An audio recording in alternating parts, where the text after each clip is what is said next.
मेनू दिखाओ। उपन्यास को पूरा ऑनलाइन पढ़े। उपन्यास बिन। उपन्यास अध्याय 41 ज़ोंबी राक्षसों का सार्वजनिक शत्रु। ज़ोंबी राक्षसों का सार्वजनिक शत्रु। Ads by PubFuture. अध्याय 41 अध्याय 39 ज़ोंबी राक्षसों का सार्वजनिक शत्रु। अनुवादक 54,96,339। क्षेत्र के किनारे पर कुछ बिखरे हुए लाश राक्षसों की बाधा को तोड़ने के बाद तान जेन बिना रुके पूरे रास्ते पागलों की तरह दौड़ता रहा। जब वह जंगली इमारत से 3 किलोमीटर दूर था तभी हाँफते हुए रुका। इस अध्याय का मूल स्वरूप नवंबर यूरो LSS 1N पर पाया जा सकता है। टैन जेन ने खांसते हुए कुछ और खून निकाला। उसने अपने मुंह का कोना पोंछ लिया, लेकिन उसका मन सवालों से भर गया। पहले जब उन्होंने स्पिरिट ब्रेन कॉपरस्किन की यादों की जांच की, तो उन्होंने पाया कि जब तक ये किसी अन्य दुनिया से आया आगंतुक था, जो इस दुनिया में प्रवेश करता था, उसके सिर में एक ब्रेन बीड उत्पन्न होता था, और देर सबेर वे हार जाते थे। उनका मन और एक राक्षस बन गया जो इस दुनिया में घूमता रहा। तो क्या उसके अपने मस्तिष्क में भी मस्तिष्क मोती उगेंगे? क्या वह भी राक्षस बन जाएगा? इस सवाल से तान जेन का दिल ठंडा हो गया। वह थोड़ा चिंतित था। यहाँ तक कि द स्पिरिचुअल ब्रेन कॉपरस्किन जैसा शक्तिशाली अस्तित्व भी इस परिणाम को टाल नहीं सका। स्थानांतरित होने से पहले वह कोई साधारण व्यक्ति नहीं था। क्या वह सचमुच इस स्वर्गीय कानून से बच सकता था? हालांकि तान जेन को अब तक अपने शरीर के साथ कुछ भी अजीब महसूस नहीं हुआ था, कौन जानता था कि यह प्रक्रिया कैसे अंजाम दी गई थी। ऐसा लग रहा था कि उन्हें शारीरिक जांच के लिए समय निकालना होगा। उन्हें उम्मीद थी कि वह सुरक्षित और स्वस्थ होंगे। इस बारे में सोचना बंद करने के बाद तान जेन ने स्पिरिट ब्रेन कॉपरस्किन की योजना के बारे में सोचा। आध्यात्मिक मस्तिष्क वाला राजा शक्तिशाली था और उसके पास अनगिनत संसाधन होने चाहिए। अगर यह इस दुनिया में आने की जिद करेगा तो इसे कोई नहीं रोक पाएगा। सबसे पहले उसने लाश राक्षस लॉर्ड की छाती चुरा ली थी, और अब उसने लाश राजा के क्लोन की खेती के लिए इस्तेमाल किए गए रक्तपूल को नष्ट कर दिया था। उसके और आत्मा मस्तिष्क मृत राजा के बीच की नफरत को अंतहीन कहा जा सकता है। तान जेन को पता था कि यह मामला केवल उन शब्दों से इतनी आसानी से खत्म नहीं होगा जो स्पिरिट ब्रेन कॉपरस्किन ने इमारत से बाहर निकलने से पहले कहे थे। देर सबेर दोनों पक्ष मिलेंगे। अगर सचमुच ऐसा हुआ तो वह इससे कैसे निपटेंगे? तान जेन ने चलते हुए सोचा। उसके हृदय में असंख्य विचार थे। Ads by PubFuture. उसे नहीं पता था कि उसने पहले ही गलती से लाश राजा के क्लोन को मार डाला था, और आत्मा मस्तिष्क लाश राजा ने लाश राजा को मारने की शपथ भी जारी की थी। लेकिन अगर उसे पता भी होता तो कोई फर्क नहीं पड़ता। वैसे भी ये पहले से ही ऐसा था। ये कितना बुरा हो सकता है? भले ही आत्मा मस्तिष्क वाले राजा को तान जेन से कोई परेशानी नहीं थी, फिर भी उसका उसे और उसके अधीनस्थों को मारने का इरादा था। तान जेन धीरे धीरे जंगल में एक छोटे से रास्ते पर चली। वह सोच रहा था कि इन लाश राक्षसों की आक्रमण योजना से कैसे निपटा जाए। हालांकि उन्हें उम्मीद नहीं थी कि सामने से तीव्र चीख प्रसारित होगी। वह ध्यान से देखने के लिए आगे बढ़ा, तभी उसने 30 से 40 लोगों की एक टीम को 3 मृत राक्षस सेंचुरियन को घेरते हुए देखा। हालांकि दूसरी तरफ बहुत सारे लोग थे, लेकिन उनकी पोशाक से पता चल रहा था कि वे 2 अलग अलग टीमें थीं। फटे हुए कवच में जंगली कृषकों के समूहों में से एक स्पष्ट रूप से जंगल में सबसे आम पथिक अन्वेषण दल था। वे 3 समूहों में विभाजित हो गए और बाहरी परिधि से लाश राक्षस सेंचुरियन पर हमला किया। वह समूह जो लाश राक्षस सेंचुरियन से आमने सामने लड़ रहा था, वह समान उपकरण पहने हुए युवाओं का एक समूह था। उनकी युद्ध तकनीकें कुशल थीं और उनका सहयोग भी बहुत मौन था। लाश राक्षस सेंचुरियन के साथ लड़ाई में उनका हमेशा दबदबा रहा था। इन लोगों के उपकरणों के माध्यम से तान जेन ने पहचान लिया कि वे ब्लैक रॉक सिटी के कृषक थे। तान जेन की आंखें केंद्रित हो गईं। क्या ब्लैक रॉक सिटी ने अंततः कोई कदम उठाया था?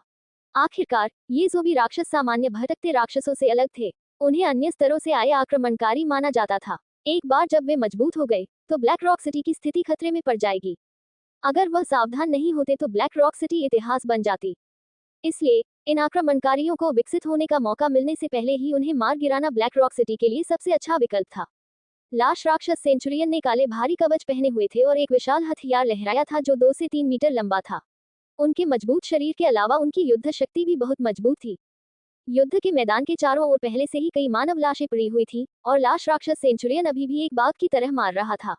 भले ही उनके शरीर घावों से भरे हुए थे और उनके शरीर पर लगे तीर शाही की तरह थे, फिर भी उनमें कमजोर होने का कोई लक्षण नहीं दिखा। ऐसे विकृत राक्षस से लड़ना अपने आप में एक प्रकार की यातना थी। कुछ देर तक देखने के बाद तान जेन को ऊब महसूस हुई। उसने क्वांटम स्टील्थ लाइट स्क्रीन को सक्रिय किया और चुपचाप युद्ध के मैदान के किनारे पर जाने के लिए तैयार हो गया। हालांकि जैसे ही वह युद्ध के मैदान में आधे रास्ते पर था, एक मृत राक्षस सेंचुरियन जो उसके सबसे करीब था, ने अचानक लड़ना बंद कर दिया और उसकी दिशा में देखने लगा। तान जेन, जिन्होंने क्वांटम अदृश्यता प्रकाश स्क्रीन चालू की थी, ने भी ये दृश्य देखा। उसने अचंभित होकर लाश राक्षस सेंचुरियन को देखा और सोचा, क्या यह आदमी मुझे निशाना बना रहा है? यह विचार तानजेन के दिमाग में तब आया जब उसने देखा कि लाश राक्षस सेंचुरियन ने वास्तव में लड़ना छोड़ दिया था। इससे भयंकर दहाड़ निकली और सीधे उसके स्थान पर झपटा। फतारानकन सी के योर दादी एड्स बाय पब फ्यूचर। तानजेन का स्वर थोड़ा व्याकुल और हताश था। तुम्हें अपने सामने इतने सारे दुश्मनों की परवाह नहीं है, लेकिन तुम्हें बस अपने पिता के लिए आना था। क्या मैंने तुम्हारी पुश्तैनी कब्र खो दी? मैंने अपनी अदृश्यता चालू कर दी, लेकिन मैं फिर भी उसे ढूंढ सका। अभी तो और भी बुरा मंजर आना बाकी था। जैसे ही पहला मृत राक्षस सेंचुरियन युद्ध छोड़कर तानजेन की ओर दौड़ा, शेष दो राक्षस सेंचुरियन ने भी तानजेन की खोज कर ली और वास्तव में उसी समय उस पर हमला कर दिया। तानजेन ने अपना सिर घुमाने और भागने में संकोच नहीं किया। साथ ही वह मन ही मन विलाप ही कर रहा था। क्या ऐसा हो सकता है कि मेरी ताने मारने की क्षमता पहले ही क्षितिज पर पहुंच चुकी हो? मैं वास्तव में एक अजीब तरीके से पिटाई के लिए चिल्ला रहा हूँ। जंगली इमारत से बाहर निकलने के बाद तानजेन को पता चला कि ये मृत राक्षस जो मूल रूप से उसे नहीं देख सकते थे, वास्तव में उनमें चोरी रोधी क्षमता थी। वे न केवल उसकी स्थिति को सटीक रूप से पकड़ सकते थे, बल्कि उनमें से एक के मरने तक हार न मानने का भी उनका रुख था। तानजेन कितना भी मूर्ख क्यों न हो, वह अनुमान लगा सकता था कि उसे स्पिरिट ब्रेन कॉपर्स किंग द्वारा धोखा दिया गया था। तुम स्वयं मुझे नहीं मार सकते, लेकिन मुझे घृणा करने के लिए तुम्हारे पास छोटे छोटे मोहरे हैं। लेकिन आप इन छोटे प्यादों को हरा भी नहीं सकते, इसलिए आप केवल उतना ही भाग सकते हैं जितना आप दौड़ सकते हैं। बस आप प्रतीक्षा करें, ये खत्म नहीं हुआ है।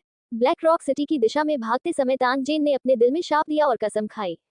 वॉन्डरर्स और ब्लैक रॉक सिटी के कृषकों का समूह, जिन्होंने पहले 3 सिर वाले राक्षस सेंचुरियन को घेर लिया था, अपने सामने के दृश्य को देखकर भ्रमित हो गए थे। इन राक्षसों का क्या दोष? कुछ देर तक लड़ने के बाद वे वास्तव में घूम गए और भाग गए। ऐसा पहले कभी नहीं हुआ था। और एनबीस, ये ज्ञात होना चाहिए कि ये सभी राक्षस एक मार्गी मानसिकता वाले थे। एक बार जब उन्होंने लड़ना शुरू कर दिया, तो उनमें से कोई एक मर जाएगा। अगर वे बचना भी चाहते हैं, तो वह इंसान ही होंगे। राक्षसों के रूप में, आप वास्तव में अंतिम क्षण में भाग गए। आप भविष्य में जियांग डोंग के बुजुर्गों का सामना कैसे कर सकते हैं? हालांकि, इन राक्षसों के गुस्से को देखकर ऐसा नहीं लग रहा था कि वे भाग रहे हैं। इसके बजाय, वे अपने नश्वर शत्रुओं का पीछा करते दिख रहे थे। इसके अलावा, वे एक अजीब दिशा में आगे बढ़ रहे थे। अरे बकवास, ये ब्लैक रॉक सिटी है। तुरंत, ब्लैक रॉक सिटी के किसानों को लगा कि उनके रोंगटे खड़े हो गए हैं। उनमें से प्रत्येक ने हवा की तरह तेज दौड़ना शुरू कर दिया और अपनी पूरी ताकत से 3 मृत राक्षस सेंचुरियन का पीछा करना शुरू कर दिया। ब्लैक रॉक सिटी के काश्तकारों की, जो सबसे पीछे चल रहे थे, आंखें लाल हो गईं। वे इन राक्षसों को ब्लैक रॉक सिटी के करीब नहीं जाने दे सकते थे। वह उनका घर था। चाहे वे घुमक्कड़ हो या शहर के निवासी, उनके घर का अर्थ अत्यंत पवित्र था, और इसकी रक्षा के लिए अपने जीवन को जोखिम में डालना उचित था। जब वॉन्डरर्स ने ब्लैक रॉक सिटी के किसानों को अपनी पूरी ताकत से लाश राक्षस सेंचुरियन का पीछा करते देखा, तो वे उनसे आगे निकलना नहीं चाहते थे। उन्होंने सबसे पहले पहुंचने के लिए संघर्ष किया। उन्हें ब्लैक रॉक सिटी के काश्तकारों के साथ घुलने मिलने के इस दुर्लभ अवसर का लाभ उठाना था। यदि कृषकों में से किसी ने उसे मनभावन पाया और उसे टावर सिटी के निवासियों से एक बहुमूल्य अनुशंसा के साथ पुरस्कृत किया, तो उसे जीवन भर भोजन और कपड़ों के बारे में चिंता नहीं करनी पड़ेगी। मन में यह विचार लेकर एक से अधिक पथिक थे, इसलिए वे जितनी तेजी से भाग सकते थे, दौड़े। उनकी गति ब्लैक रॉक सिटी में समान स्तर के कृषकों से कम नहीं थी, जो उनसे कहीं अधिक शक्तिशाली थे। परिणाम स्वरूप कई पथिकों को रास्ते में ऐसा दृश्य दिखाई दिया। 3 मृत राक्षस सेंचुरियन पागलों की तरह आगे की ओर भागे। उनके विशाल पैर जमीन पर पटक रहे थे, जिससे धीमी आवाज निकल रही थी जो ड्रम की पिटाई जैसी थी। वे अपने हथियार लहराते हुए ऐसे भागे, मानो वे प्राणघातक शत्रु हों। राक्षस के पीछे ब्लैक रॉक सिटी के कृषकों का एक समूह और भटकने वालों और जंगली कृषकों का एक समूह था जिनकी सांसें थम चुकी थी। हालांकि, कोई यह नहीं देख सका कि इन राक्षसों और पथिकों के सामने किसी दूसरी दुनिया से आया एक आगंतुक था जो इतनी दूर भाग गया था कि उसे खून की उल्टी होने वाली थी। Ads by PubFuture. संपर्क करें टॉस साइट में, दान करें, मेनू दिखाओ।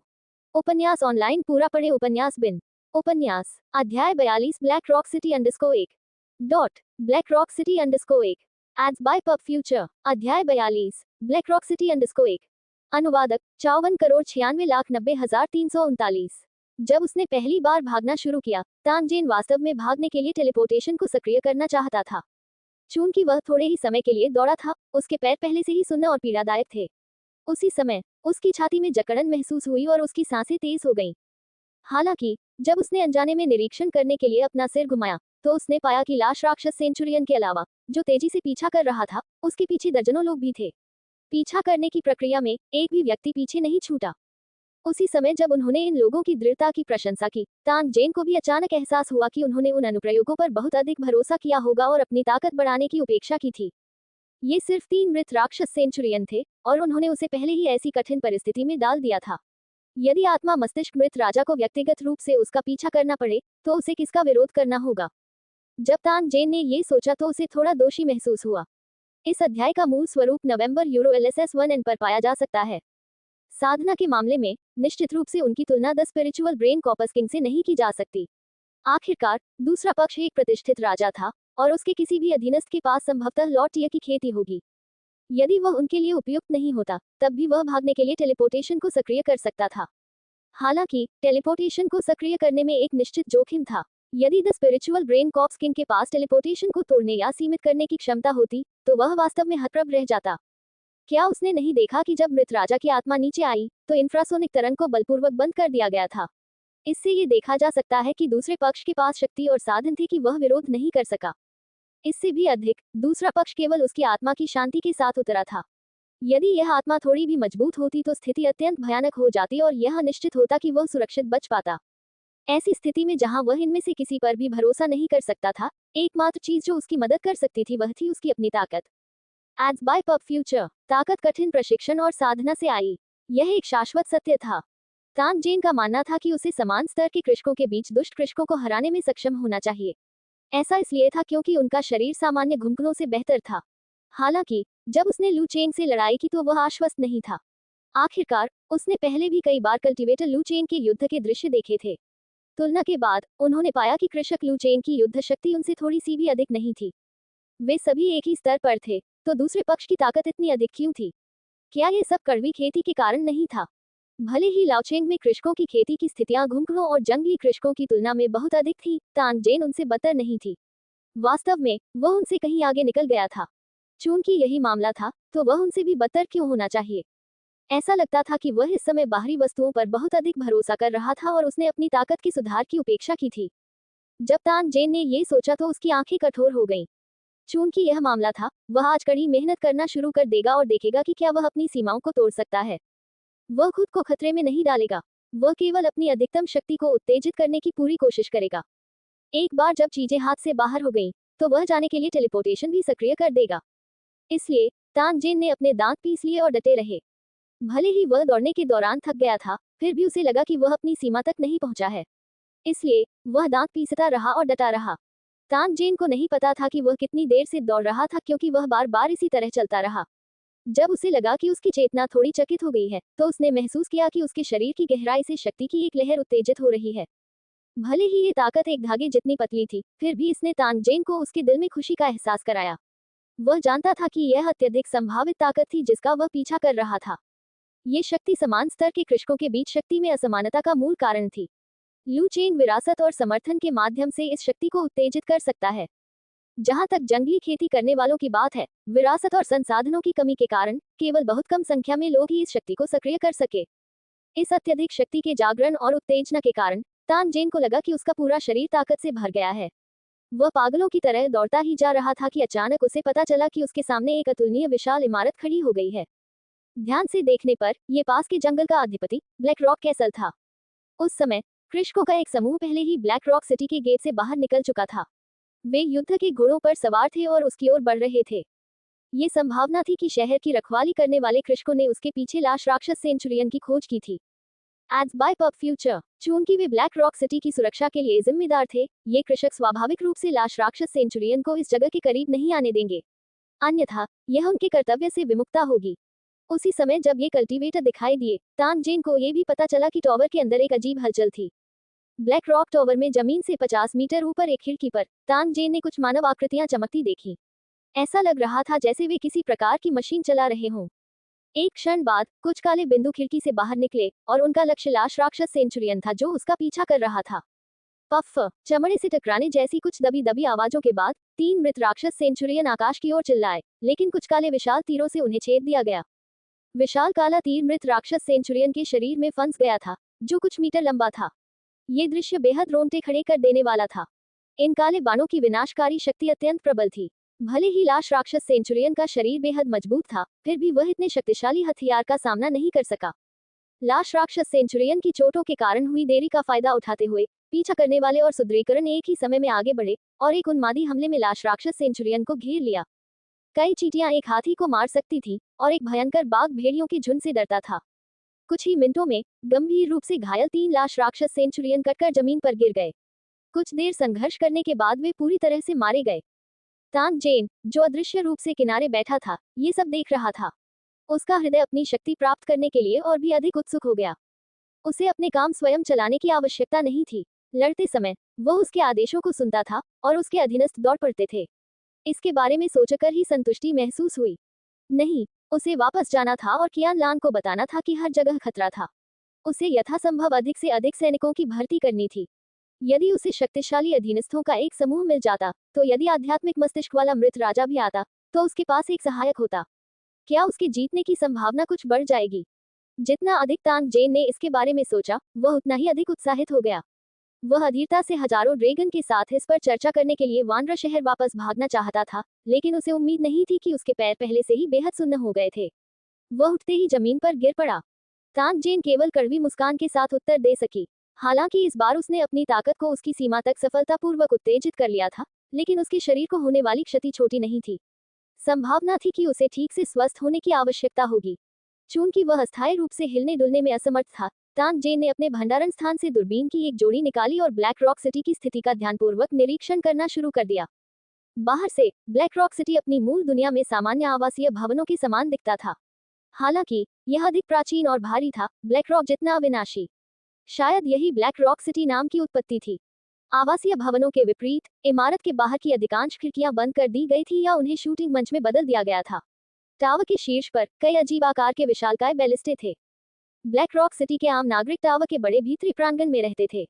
शहर के कई निवासियों के लिए शहर ही वो दुनिया थी जिसमें वे रहते थे। उनमें से कुछ ने अपने पूरे जीवन में कभी भी शहर के द्वार से बाहर कदम नहीं रखा था। ये लूचेन की दुनिया थी। शहर के अंदर और बाहर दो बिल्कुल अलग दुनियाएं थीं। Ads by PubFuture. संपर्क करें टॉस साइट में दान करें मेनू दिखाओ। उपन्यास को पूरा ऑनलाइन पढ़ें। उपन्यास बिन। उपन्यास अध्याय 43 डॉट सी 43 डॉट अध्याय 43 ब्लैक रॉक सिटी में देखना और सुनना। 1 अनुवादक 54,96,90,339। पहले लाश राक्षस सेंचुरियन द्वारा किया गया आंदोलन छोटा नहीं था। इस समय ब्लैक रॉक सिटी की खिड़कियों से कई मानव आकृतियां चमक रही थीं, मानो वे नीचे की हलचल को देख रहे हों। ब्लैक रॉक सिटी के कृषकों ने 3 मृत राक्षस सेंचुरियन की लाशों को घोड़ा गाड़ियों पर लाद दिया और उन्हें ब्लैक रॉक सिटी में खींचने के लिए तैयार किया। रास्ते में उनका पीछा करने वाले घुमकड़ों और जंगली किसानों को खदेड़ दिया गया। ऐसा इसलिए था क्योंकि घुमकड़ों को ब्लैक रॉक सिटी के 1 किलोमीटर के दायरे में आने की सख्त मनाही थी, अन्यथा वे बिना दया के मारे जाएंगे।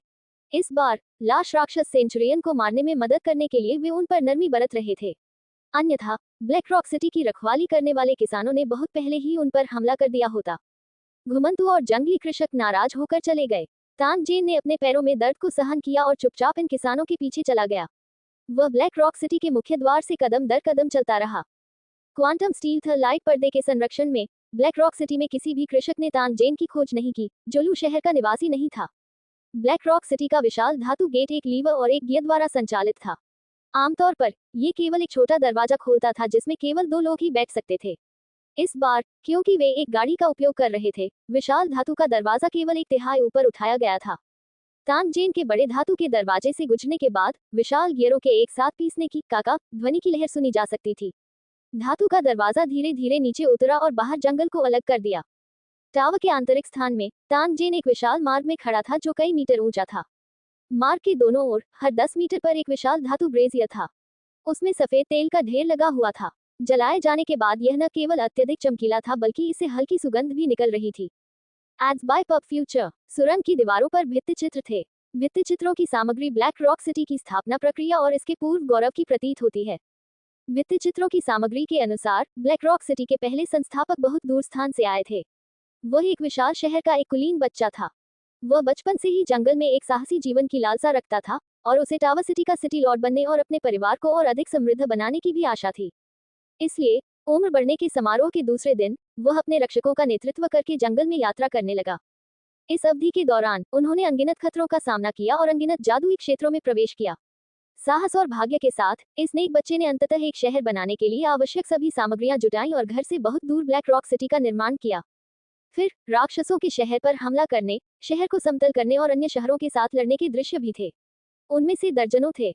तान जेन ने इन भित्तिचित्रों को देखना समाप्त करने के बाद ब्लैक रॉक सिटी के अंदरूनी हिस्से की ओर बढ़ने से पहले एक पल के लिए सोचा। लगभग 100 मीटर लंबे मार्ग से चलने के बाद तान जेन के सामने एक बड़ा दरवाजा दिखाई दिया। उसी समय लोगों की हलचल भरी आवाजें ऊपर तक प्रसारित हो गईं। यह एक विशाल खुला चौक था। शहर के कई निवासी चौक में इत्मीनान से टहल रहे थे। उन्होंने साफ सुथरे कपड़े पहने हुए थे और उनके चेहरों पर घुंघरूओं की घबराहट और उलझन का कोई निशान नहीं था। इसके बजाय वे तनाव मुक्त और शांत दिखे। तान जेन एक छिपे हुए कोने में चला गया। क्वांटम स्टील था प्रकाश किरण को बंद करने के बाद उसने लू शहर के निवासियों के रूप की नकल की और आसानी से चौक की भीड़ में घुल मिल गया। वर्ग ने एक बड़े क्षेत्र को कवर किया। ये ब्लैक रॉक सिटी के केंद्र में स्थित था और इसका आकार लगभग 30,000 वर्ग मीटर था। यह ऊंची ऊंची इमारतों से घिरा हुआ था। अधिकांश समय चौक छाया में ढका हुआ था, लेकिन सूरज चौक के ठीक ऊपर था। सूरज गर्म और आरामदायक था, इसलिए इसमें कोई आश्चर्य नहीं था कि इमारत के इतने सारे निवासी टहलने के लिए बाहर आए। चौराहे के मध्य में एक विशाल पन्ना हरे रंग की मूर्ति खड़ी थी। इसके स्वरूप से ये ब्लैक रॉक सिटी का संस्थापक, दूर के शहर का कुलीन पुत्र होना चाहिए। तान जेन ने मूर्ति को दूर से देखा और पाया कि मूर्ति की सतह पर हल्की हल्की रोशनी चमकती हुई प्रतीत हो रही थी। ऐसा प्रतीत होता है कि इसे किसी प्रकार की क्रिस्टल स्पष्ट जेड से उकेरा गया है। तान जेन इतने लंबे समय से टावर की दुनिया में था, लेकिन ये पहली बार था जब उसने जेड जैसा कुछ देखा था। वह जिज्ञासा का एक अंश महसूस किए बिना नहीं रह सका। तान जेन, जिसकी अभिव्यक्ति लापरवाह थी, धीरे धीरे प्रतिमा के सामने की ओर चला गया और ध्यान से उसका अवलोकन किया। एज बाय पब फ्यूचर, इस प्रतिमा के लिए उपयोग की गई सामग्री पूरी तरह से गहरे हरे रंग की थी और कोमल और आकर्षक लग रही थी। यह सेट के समान था जिसे तान जेन ने एक आभूषण की दुकान में देखा था। इसके अलावा ये सर्वोच्च ग्रेड था। तान जेन को मोती और जटाओं के बारे में ज्यादा जानकारी नहीं थी। वह निश्चित नहीं था कि यह जेडाइट है या नहीं। आखिरकार कई प्रकार के जेडाइट थे जिनका रंग समान था। वह जेडाइट और नेफ्राइट को अलग भी नहीं बता सका। हालांकि इनमें से कोई भी तान जेन की कार्रवाई करने की योजना को रोक नहीं सका। ये सही है। तान जेन को एक खूबसूरत सेट बहुत पसंद आया था और वह गुप्त रूप से इसका एक टुकड़ा उतारकर मूल्यांकन के लिए वापस लाने के लिए तैयार था। इधर उधर देखने और ये देखने के बाद कि कोई उस पर ध्यान नहीं दे रहा है, तान जेन ने बिजली की गति से भंडारण स्थान से बैंगनी इलेक्ट्रिक शॉर्ट तलवार निकाली और मूर्ति के क्षतिग्रस्त आधार पर बल लगाया। एक सामान्य व्यक्ति से कहीं अधिक ताकत के साथ, अतुलनीय तेज बैंगनी बिजली की छोटी तलवार के साथ एक कटोरे के आकार का जेड पत्थर सीधे काट दिया गया था। फिर इसे तान जेन ने तुरंत अपने भंडारण स्थान में रख लिया। ये काम पूरा करने के बाद तान जेन ने मूर्ति को चौक के बीच में छोड़ दिया जैसे कि कुछ हुआ ही नहीं और इधर उधर टहलना शुरू कर दिया। तान जेन ने पाया कि चौक के किनारे पर एक दूसरे के बगल में दुकानें थीं। ये दुकानें कई वस्तुओं का संचालन करती थीं। वहां कपड़े, भोजन, औषधीय जड़ी बूटियां और किराने की दुकानें थीं। तान जेन ने एक हथियार की दुकान चुनी और धीरे धीरे अंदर चला गया। हथियार की दुकान लगभग कुछ 100 वर्ग मीटर आकार की थी और 3 मंजिलों में विभाजित थी। पहली मंजिल एक हॉल था जहां कोई भी ब्राउज कर सकता था और अपनी इच्छानुसार चुन सकता था, जबकि दूसरी मंजिल में प्रवेश के लिए ब्लैक रॉक सिटी के एक कल्टीवेटर के कमर के निशान की आवश्यकता होती थी। जहां तक तीसरी मंजिल की दुकानों का सवाल है, केवल दुकान के विशिष्ट अतिथि ही प्रवेश कर सकते थे। वानरा शहर के हथियार भंडार के हथियारों की तुलना में ब्लैक रॉक शहर के हथियार भंडार के हथियार स्पष्ट रूप से उच्च श्रेणी के थे। शक्ल सूरत से ही वे काफी बेहतर लग रहे थे। ब्लैक रॉक सिटी के कुशल कारीगरों ने न केवल इन धारदार हथियारों की गुणवत्ता में सुधार किया था, बल्कि उन्होंने सजावट पर भी काफी मेहनत की थी। उदाहरण के लिए, तान जेन के सामने लॉन्गस्वर्ड ने खोखले और एम्बेडिंग जैसी तकनीकों का इस्तेमाल किया।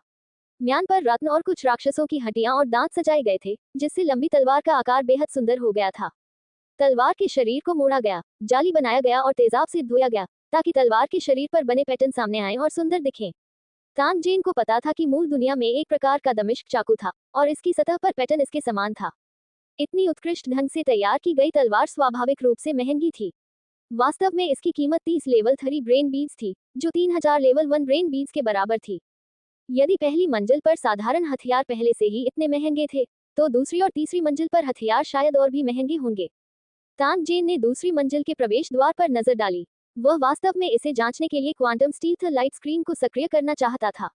हालांकि दूसरी मंजिल की रखवाली कर रहे 2 किसानों ने उसे इस विचार से दूर कर दिया। इस अध्याय का मूल स्वरूप नवंबर यूरो LSS 1N पर पाया जा सकता है। ऐसा इसलिए था क्योंकि तान जेन उन दोनों से रैंक 4 ऊर्जा के उतार चढ़ाव को महसूस कर सकता था। वह इस समय ब्लैक रॉक सिटी में था और उसे ड्रैगन पूल और टाइगर्स डेन में माना जा सकता है। तान जेन अनावश्यक परेशानी को आकर्षित नहीं करना चाहता था। तान जेन खड़ा हुआ और एक बार चारों ओर नजर घुमाने के बाद हथियार की दुकान से बाहर चला गया, जिसके बाद वह बगल में एक औषधीय सामग्री की दुकान में चला गया। एड्स बाय पब फ्यूचर, संपर्क करें टॉस साइट में, दान करें, मेनू दिखाओ। उपन्यास को पूरा ऑनलाइन पढ़ें। उपन्यास बिन उपन्यास अध्याय 44.C44 अध्याय 44 ब्लैक रॉक सिटी के नागरिकों के लिए भोजन का स्रोत। अनुवादक 54,96,339। तान जेन ने औषधीय जड़ी बूटियों की दुकान में प्रवेश किया ही था कि उसे एक बेहद खास गंध महसूस हुई। इस गंध को उन्होंने कुछ साल पहले एक मंदिर में खूब धूप के साथ महसूस किया था। ऐसा कहा जाता था कि यह खुशबू एक अनमोल मसाले से उत्पन्न हुई थी, जिसका उत्पादन दुर्लभ था। कभी कभी विला के लिए उच्च गुणवत्ता वाले मसाले का एक टुकड़ा भी बदला जा सकता है। एक गहरी सांस लेते हुए तानजेन ने ध्यान से स्वाद चखा। इस मसाले की खुशबू वाकई खराब नहीं थी। गंध का पीछा करते हुए तानजेन ने अपना सिर घुमाया और एक प्राचीन पत्थर की मेज पर रखा एक छोटा और उत्तम हड्डी का धूप जलाने वाला देखा। इस धूपबत्ती से गंध निकल रही थी। तानजेन की नजर अगरबत्ती पर पड़ी तो हल्के हरे रंग की चमड़े की जैकेट पहने एक नाजुक और सुंदर युवा महिला वहां आई। वह मुस्कुराए और तानजेन से कहा, यह एक मसाला है जिसे हमारी दुकान ने जियांडू शहर से आयात किया है। यह मीठा और शुद्ध है और किसी के दिमाग को तरोताजा कर सकता है। यदि आप इसे लंबे समय तक उपयोग करते हैं तो यह आपकी खेती के लिए बहुत उपयोगी होगा। बाहर घूमने वालों की तुलना में लड़की के चेहरे पर पीड़ा का कोई निशान नहीं दिख रहा था और उसके कपड़े साफ और उचित थे। टैंगजेन ने धीरे से सिर हिलाने से पहले युवती की ओर देखा। उसने अपना मुंह खोला और कीमत के बारे में पूछा। शायद दूसरी दुनिया में उच्च उत्पादन दर के कारण इस मसाले की कीमत बहुत महंगी नहीं थी। तानजेन ने संकोच नहीं किया और एक पैकेट खरीदने के लिए ब्रेन पल निकाला। मसाला रखने के बाद तानजेन ने औषधीय जड़ी बूटी की दुकान में अन्य उत्पादों को देखा। चारों ओर देखने के बाद तानजेन को एहसास हुआ कि यहाँ कई प्रकार की औषधीय जड़ी बूटियां थीं, लेकिन वह उनमें से किसी को भी नहीं पहचान पाया। इससे कुछ 100 साल पुराने जिनसेंग को खरीदने और उसे ऊंची कीमत पर बेचने की उनकी मूल योजना विफल हो गई। उसी समय तानजेन ने यह भी पाया कि औषधीय जड़ी बूटियों के भंडार में कई औषधीय जड़ी बूटियां राक्षसों से एकत्र की गई थीं। अस्थि मज्जा, पित्ताशय, रक्तचूर्ण, इन जड़ी बूटियों का कच्चा माल सभी जंगल के राक्षसों से थे। वहां कुछ बोतलें भी थीं जिनमें राक्षसों के अंग भीगे हुए थे। लड़की ने इसे पौष्टिक प्रभाव वाली टॉनिक वाइन के रूप में पेश किया। शीशे जैसी पारदर्शी वस्तु से जड़े काउंटर पर हर तरह की तैयार दवाइयां थीं। तानजेन द्वारा प्रभावों के बारे में पूछताछ करने के बाद उसने लापरवाही से कुछ बोतलें खरीदी और प्रयोग करने के लिए उन्हें वापस ले जाने के लिए तैयार हो गया। औषधीय जड़ी बूटियों की दुकान से बाहर निकलने के बाद तानजेन इमारत के अंदरूनी हिस्से में घुसने का मौका ढूंढने के बारे में सोच रहा था। हालांकि उन्हें गलती से पता चला कि दर्जनों लोग गाड़ियों के एक समूह को चला रहे थे जब वे एक भूमिगत पार्किंग स्थल के प्रवेश द्वार की ओर जा रहे थे। तानजेन का दिल हिल गया। एक छिपी हुई स्थिति का पता लगाने और क्वांटम स्टील प्रकाश पर्दे को सक्रिय करने के बाद वह इत्मीनान से चला गया। ये भूमिगत प्रवेश द्वार बहुत विशाल था। प्रवेश द्वार पर कुछ ब्लैक रॉक सिटी कृषक खड़े थे। तानजेन ने जितना संभव हो सके उतना कोमल बनने की पूरी कोशिश की और वह चुपचाप चला गया। तानजेन के अंदर जाने के बाद ब्लैक रॉक सिटी के किसानों में से एक, जो प्रवेश द्वार की सुरक्षा का प्रभारी था, ने हैरान भाव से भूमिगत सुरंग को देखा। उसे ऐसा लग रहा था जैसे उसने सुरंग से कुछ अजीब आवाज सुनी हो। ये पुष्टि करने के बाद कि मार्ग में कुछ भी असामान्य नहीं है, कृषक ने अपना सिर घुमा लिया और अब कोई ध्यान नहीं दिया। तानजेन ने भूमिगत सुरंग का अनुसरण किया और लगभग 100 मीटर तक चला, इससे पहले कि उसे पता चला कि वह एक विशाल भूमिगत स्थान में था। इसके आकार से यह जमीन पर बने वर्ग के समान प्रतीत हो रहा था। संभवतः ये भूमिगत स्थान चौक के नीचे बनाया गया था। उन्होंने इस भूमिगत स्थान की आसपास की दीवारों को ध्यान से देखा और पाया कि वे अत्यंत ठोस थीं, जैसा कि स्वर्ग और पृथ्वी की शक्ति से निर्मित एक शहर से अपेक्षित था। भूमिगत स्थान मानव निर्मित था और अनगिनत छोटे क्षेत्रों में विभाजित था। उन्हें पत्थरों से ढेर कर दिया गया और मिट्टी से भर दिया गया। मिट्टी की सतह चिपचिपे तरल की एक परत से ढकी हुई थी जिससे हल्की गंध आ रही थी। तानजेन ने नजर डाली और पाया कि हर छोटा क्षेत्र एक जैसा था। जब तानजेन ने ये देखा तो वह काफी उत्सुक हो गया। उसने गुप्त रूप से अनुमान लगाया कि मिट्टी के नीचे क्या है। उसने जगह से एक फावड़ा निकाला, एक अंधेरे कोने में चला गया और खुदाई करने के लिए फावड़े का इस्तेमाल किया। केवल 2 दिन की खुदाई के बाद उन्हें लगा कि फावड़ा किसी चीज से टकराया है। फावड़े को जोर से ऊपर की ओर धकेलते हुए तानजेन ने एक मानव सिर के आकार की एक सफेद गोलाकार वस्तु को खोदते हुए देखा। तानजेन ध्यान से इसका निरीक्षण करने के लिए आगे बढ़ा, तभी पता चला कि यह चीज वास्तव में एक अतिरिक्त बड़ा आलू था। यहाँ तक कि टैंगजेन भी यह नहीं बता सके कि यह चीज आलू है या नहीं। हालांकि दिखने में यह आलू जैसा ही लग रहा था। हालांकि तानजेन ने इतने बड़े आलू के बारे में कभी नहीं सुना था। तानजेन ने कुछ और बार खुदाई की और पाया कि जमीन वास्तव में इन चीजों से घनी तरह से ढकी हुई थी। तानजेन ने अनुमान लगाया कि यह चीज लू शहर के निवासियों का मुख्य भोजन है। तहखाने के आकार और आलू के आकार को देखकर भगवान जानता है कि एक फसल में कितने टन आलू पैदा होंगे। यदि इन आलूओं की लगातार कटाई की जा सके तो लू शहर के निवासियों को खाद्य स्रोतों के बारे में चिंता नहीं करनी पड़ेगी। तानजेन को आश्चर्य होता था कि अगर लूचेन के निवासी जमीन पर खेती नहीं करते और अनाज नहीं बोते तो वे हर दिन क्या खाते हैं। अब आखिरकार उसे पता चल गया कि उसे ये विशाल आलू खाने होंगे। उसने 2 आलू खोदे और उन्हें अपने भंडारण स्थान में रख दिया। वह उन्हें वापस ले जाना चाहता था और उन्हें रोकने का प्रयास करना चाहता था। यदि वह सफल हो गया तो निश्चित रूप से कई लोगों का पेट भर सकता है। हालांकि तानजेन ने अनुमान लगाया कि इस मामले की सफलता दर बहुत कम थी। यदि इन आलूओं की खेती करना इतना आसान होता तो जंगल में इतने सारे भूखे पथिक कैसे हो सकते थे। इस समय पूरे भूमिगत स्थान में कोई नहीं था। उन लोगों और गाड़ी का कारण गायब हो जाना असंभव था। इसलिए तानजेन ने अनुमान लगाया कि इस जगह पर एक और जगह थी। थोड़ी देर तक ध्यान से खोजने के बाद तानजेन को वास्तव में पता चला कि एक निश्चित अंधेरे कोने में एक और मार्ग दिखाई दिया था। क्या ऐसा हो सकता है कि इस भूमिगत वर्ग के नीचे एक और स्तर की जगह हो? उद्धरण चिन्ह। तानजेन ने मार्ग में प्रवेश करते हुए सोचा। कुछ मिनट बाद उसी क्षेत्र वाला एक और भूमिगत स्थान उसके सामने दिखाई दिया। ऊपर के चौक की तरह यहाँ भी बड़े बड़े आलू थे। हालांकि इस स्थान पर अभी भी कुछ निवासी थे जो मिट्टी पर चिपचिपा उर्वरक डाल रहे थे, लेकिन गाड़ी अभी भी कहीं दिखाई नहीं दे रही थी। तानजेन ने कुछ देर तक अवलोकन करने के बाद वास्तव में एक और प्रवेश द्वार की खोज की जो भूमिगत तक फैला हुआ था। तानजेन ने अंदर आने में संकोच नहीं किया। वह देखना चाहता था कि ब्लैक रॉक सिटी में भूमिगत स्थान कितने स्तर पर है। इस बार मार्ग से बाहर निकलने के बाद तानजेन ने आलू रोपण का शानदार दृश्य नहीं देखा। इसके बजाय उसने मशरूम के टुकड़े देखे। ठीक है, तानजेन को पहले से ही नहीं पता था कि उसने जो दृश्य देखा उसका वर्णन कैसे किया जाए। हालांकि उसके सामने ये चीजें 2 मीटर से अधिक लंबी, 50 सेंटीमीटर से अधिक व्यास वाली और छत्र जैसी टोपी वाली थी। वे वास्तव में बिल्कुल मशरूम की तरह दिखते थे। ये विशाल मशरूम एक दूसरे के बगल में समूहों में थे और उनके नीचे और भी छोटे मशरूम उग रहे थे। 3 मीटर चौड़ी सड़क के अलावा हर जगह विशाल मशरूम थे। इन मशरूमों के बीच में लू शहर के निवासी इन्हें काट रहे थे और इन्हें छोटे छोटे टुकड़ों में काटकर बड़ी टोकरियों में रख रहे थे। ऐसा लग रहा था कि यह मशरूम भी लूचेन के निवासियों के भोजन में से एक था। यह आलू के नीरस स्वाद को समायोजित कर सकता है या आलू मशरूम सूप का एक बर्तन ले सकता है। इसका स्वाद अच्छा होना चाहिए। जब तानजेन ने इसके बारे में सोचा तो उसे वास्तव में थोड़ी भूख लगी। अपना सिर हिलाने और इस विचार को अपने दिमाग से बाहर निकालने के बाद तानजेन ने उसी तरह मशरूम के मांस का एक टुकड़ा निकाला और उसे अपने भंडारण स्थान में रख दिया। विशाल मशरूम वन से गुजरने के बाद एक और भूमिगत मार्ग दिखाई दिया। तानजेन को अब कोई आश्चर्य नहीं हुआ। इसके बजाय उन्होंने एक बार फिर एक कदम आगे बढ़ाया। पिछली कुछ मंजिलों की तुलना में तानजेन को इस मंजिल के गलियारे में प्रवेश करते ही मछली जैसी दुर्गंध महसूस हुई। यह मशरूम और बड़े आलू पर डाले गए उर्वरक की गंध के समान थी। उसी समय बातचीत की आवाज और जमीन पर पैर पटकने वाले घोड़ों की टापों की आवाज फैल गई। ये घोड़ागाड़ियों का समूह था जिसका तानजेन इतने समय से पीछा कर रहा था। तानजेन, जो सुरंग से बाहर चला गया था, ने अपना ध्यान केंद्रित किया और देखा। बहुत जल्द उसे यह जानकर कुछ आश्चर्य हुआ कि इस मंजिल के भूमिगत वर्ग में कई तालाब जैसे अलग थलग क्षेत्र भी बने हुए थे। इन पृथक तालाबों में 2 मीटर लंबे विशाल सफेद मांस वाले कीड़े थे।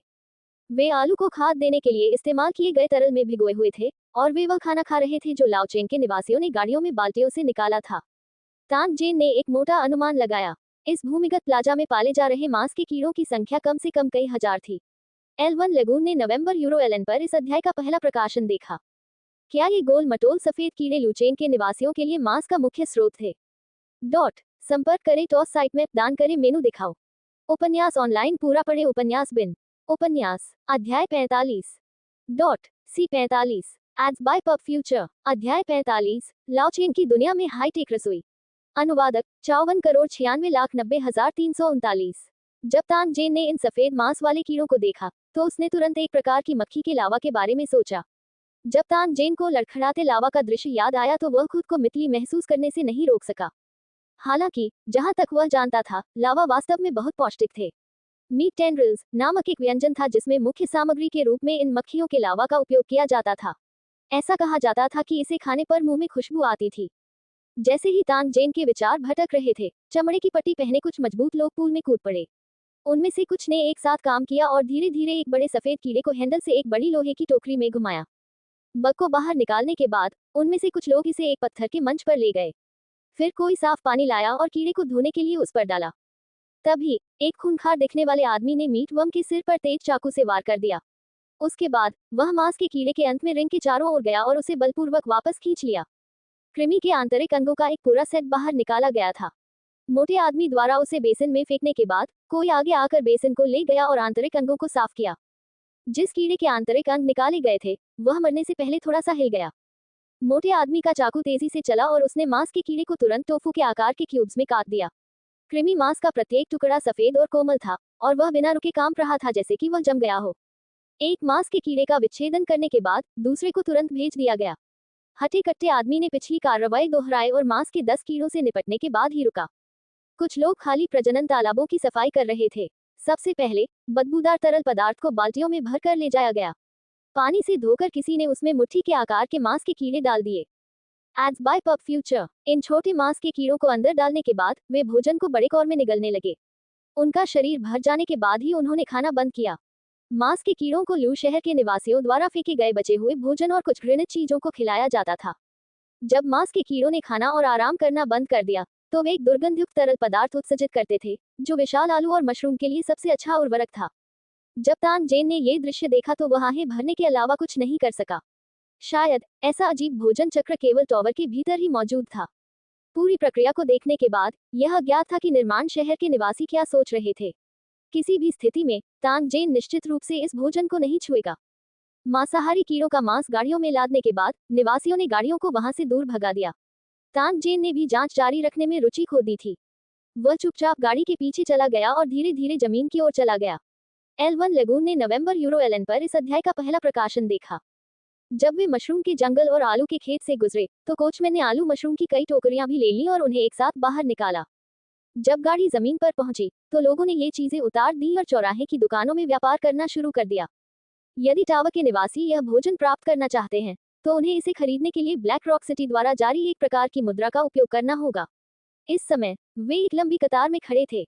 वे एक लेनदेन कर रहे थे जहां उन्होंने पैसे का भुगतान किया और उसी समय सामान वितरित किया। वे उस कीड़े का मांस खरीद रहे थे जिसे तान जेन को निगलने में कठिनाई हो रही थी। भूमिगत स्थान से भोजन के अलावा कुछ खाद्य राक्षस चरकी, मछली और पक्षी का मांस, साथ ही घास के बीज के समान अनाज भी थे। भोजन के बीच तान जेन ने कुछ जंगली सब्जियां और फल भी देखे। उन्हें धोकर बेचने के लिए बांध दिया गया। तान जेन को नहीं पता था कि ब्लैक रॉक सिटी में कितने निवासी थे। हालांकि वहां 10,000 से ज्यादा लोग जरूर थे। उसके सामने भोजन इन निवासियों की एक दिन की जरूरतों के लिए पर्याप्त नहीं था। तान जेन ने अनुमान लगाया कि उनके पास भोजन के अन्य स्रोत थे। बात सिर्फ इतनी थी कि वह अभी तक उनके संपर्क में नहीं आया था। तान जेन ने अपना सिर उठाया और ब्लैक रॉक सिटी में और भी ऊंचे स्थान पर नजर डाली। जैसे ही वह प्लाजा में भीड़ के बीच से सावधानी से गुजरा और ऊपरी मंजिल के प्रवेश द्वार की तलाश करने लगा, उसकी आंखें थोड़ी संकुचित हो गईं। दरअसल ऊपरी मंजिल का प्रवेश द्वार ढूंढना बहुत आसान था। बात सिर्फ इतनी थी कि तान जेंगेंग ने अभी भी इस पर ध्यान नहीं दिया था। उसके सबसे नजदीक का प्रवेश द्वार दो दुकानों के बीच में था। प्रवेश द्वार पर तलवारों के साथ दो ब्लैक रॉक सिटी किसान तैनात थे। हालांकि तान जेन की राय में वे दोनों सिर्फ एक नाटक कर रहे थे। टैन जेन, जिसने क्वांटम स्टील लाइट स्क्रीन को सक्रिय कर दिया था, धीरे से अंदर आ गया। ब्लैक रॉक सिटी का आंतरिक भाग अत्यंत विशाल था। तान जेन के लिए लक्ष्यहीन होकर घूमना असंभव था, इसलिए उसकी नजर पोनीटेल वाली एक लंबी लड़की पर पड़ी जो सब्जी की टोकरी ले जा रही थी। वह सावधानी से उसके पीछे पीछे चला। लड़की करीब 17 या 18 साल की थी। उसने मोटे कपड़ों का एक सेट पहना था और उसकी हरकतें चुस्त और मजबूत थीं। उसके पास लेवल 1 की खेती थी। Ads by PubFuture. रास्ते में वह गुनगुनाती रही और उसके पतले पैर तेजी से सीढ़ियां चढ़ गए। पलक झपकते ही वह 11वीं मंजिल पर पहुंच गई। इस मंजिल पर पहुंचने के बाद एक बेहद लंबा गोलाकार गलियारा था। गलियारे के दोनों ओर एक दूसरे से सटे घरों के दरवाजे थे। मार्ग के एक तरफ दर्जनों दरवाजे थे, जिसका मतलब था कि इस मंजिल पर 100 से अधिक कमरे थे। समय समय पर निवासी इस युवा महिला का स्वागत करते थे और वह शानदार मुस्कान के साथ एक एक करके उन्हें जवाब देती थी। तान जेन ने कुछ बच्चों को चकमा दिया जो गलियारे में पागलों की तरह इधर उधर भाग रहे थे। युवती द्वारा अपना दरवाजा खोलने के बाद वह चुपचाप उसके घर में प्रवेश कर गया। यह एक अत्यंत सादा कमरा था, जिसका क्षेत्रफल लगभग 10 वर्ग मीटर था। वहां कुछ भी सामान्य नहीं था और फर्श पर ज्यादा फर्नीचर नहीं था, केवल 2 लकड़ी के बिस्तर थे। हालांकि दीवार पर तलवारों और चमड़े के कवच का एक सेट लटका हुआ था, जिसने तान जेन को कुछ और नजरें देखने पर मजबूर कर दिया।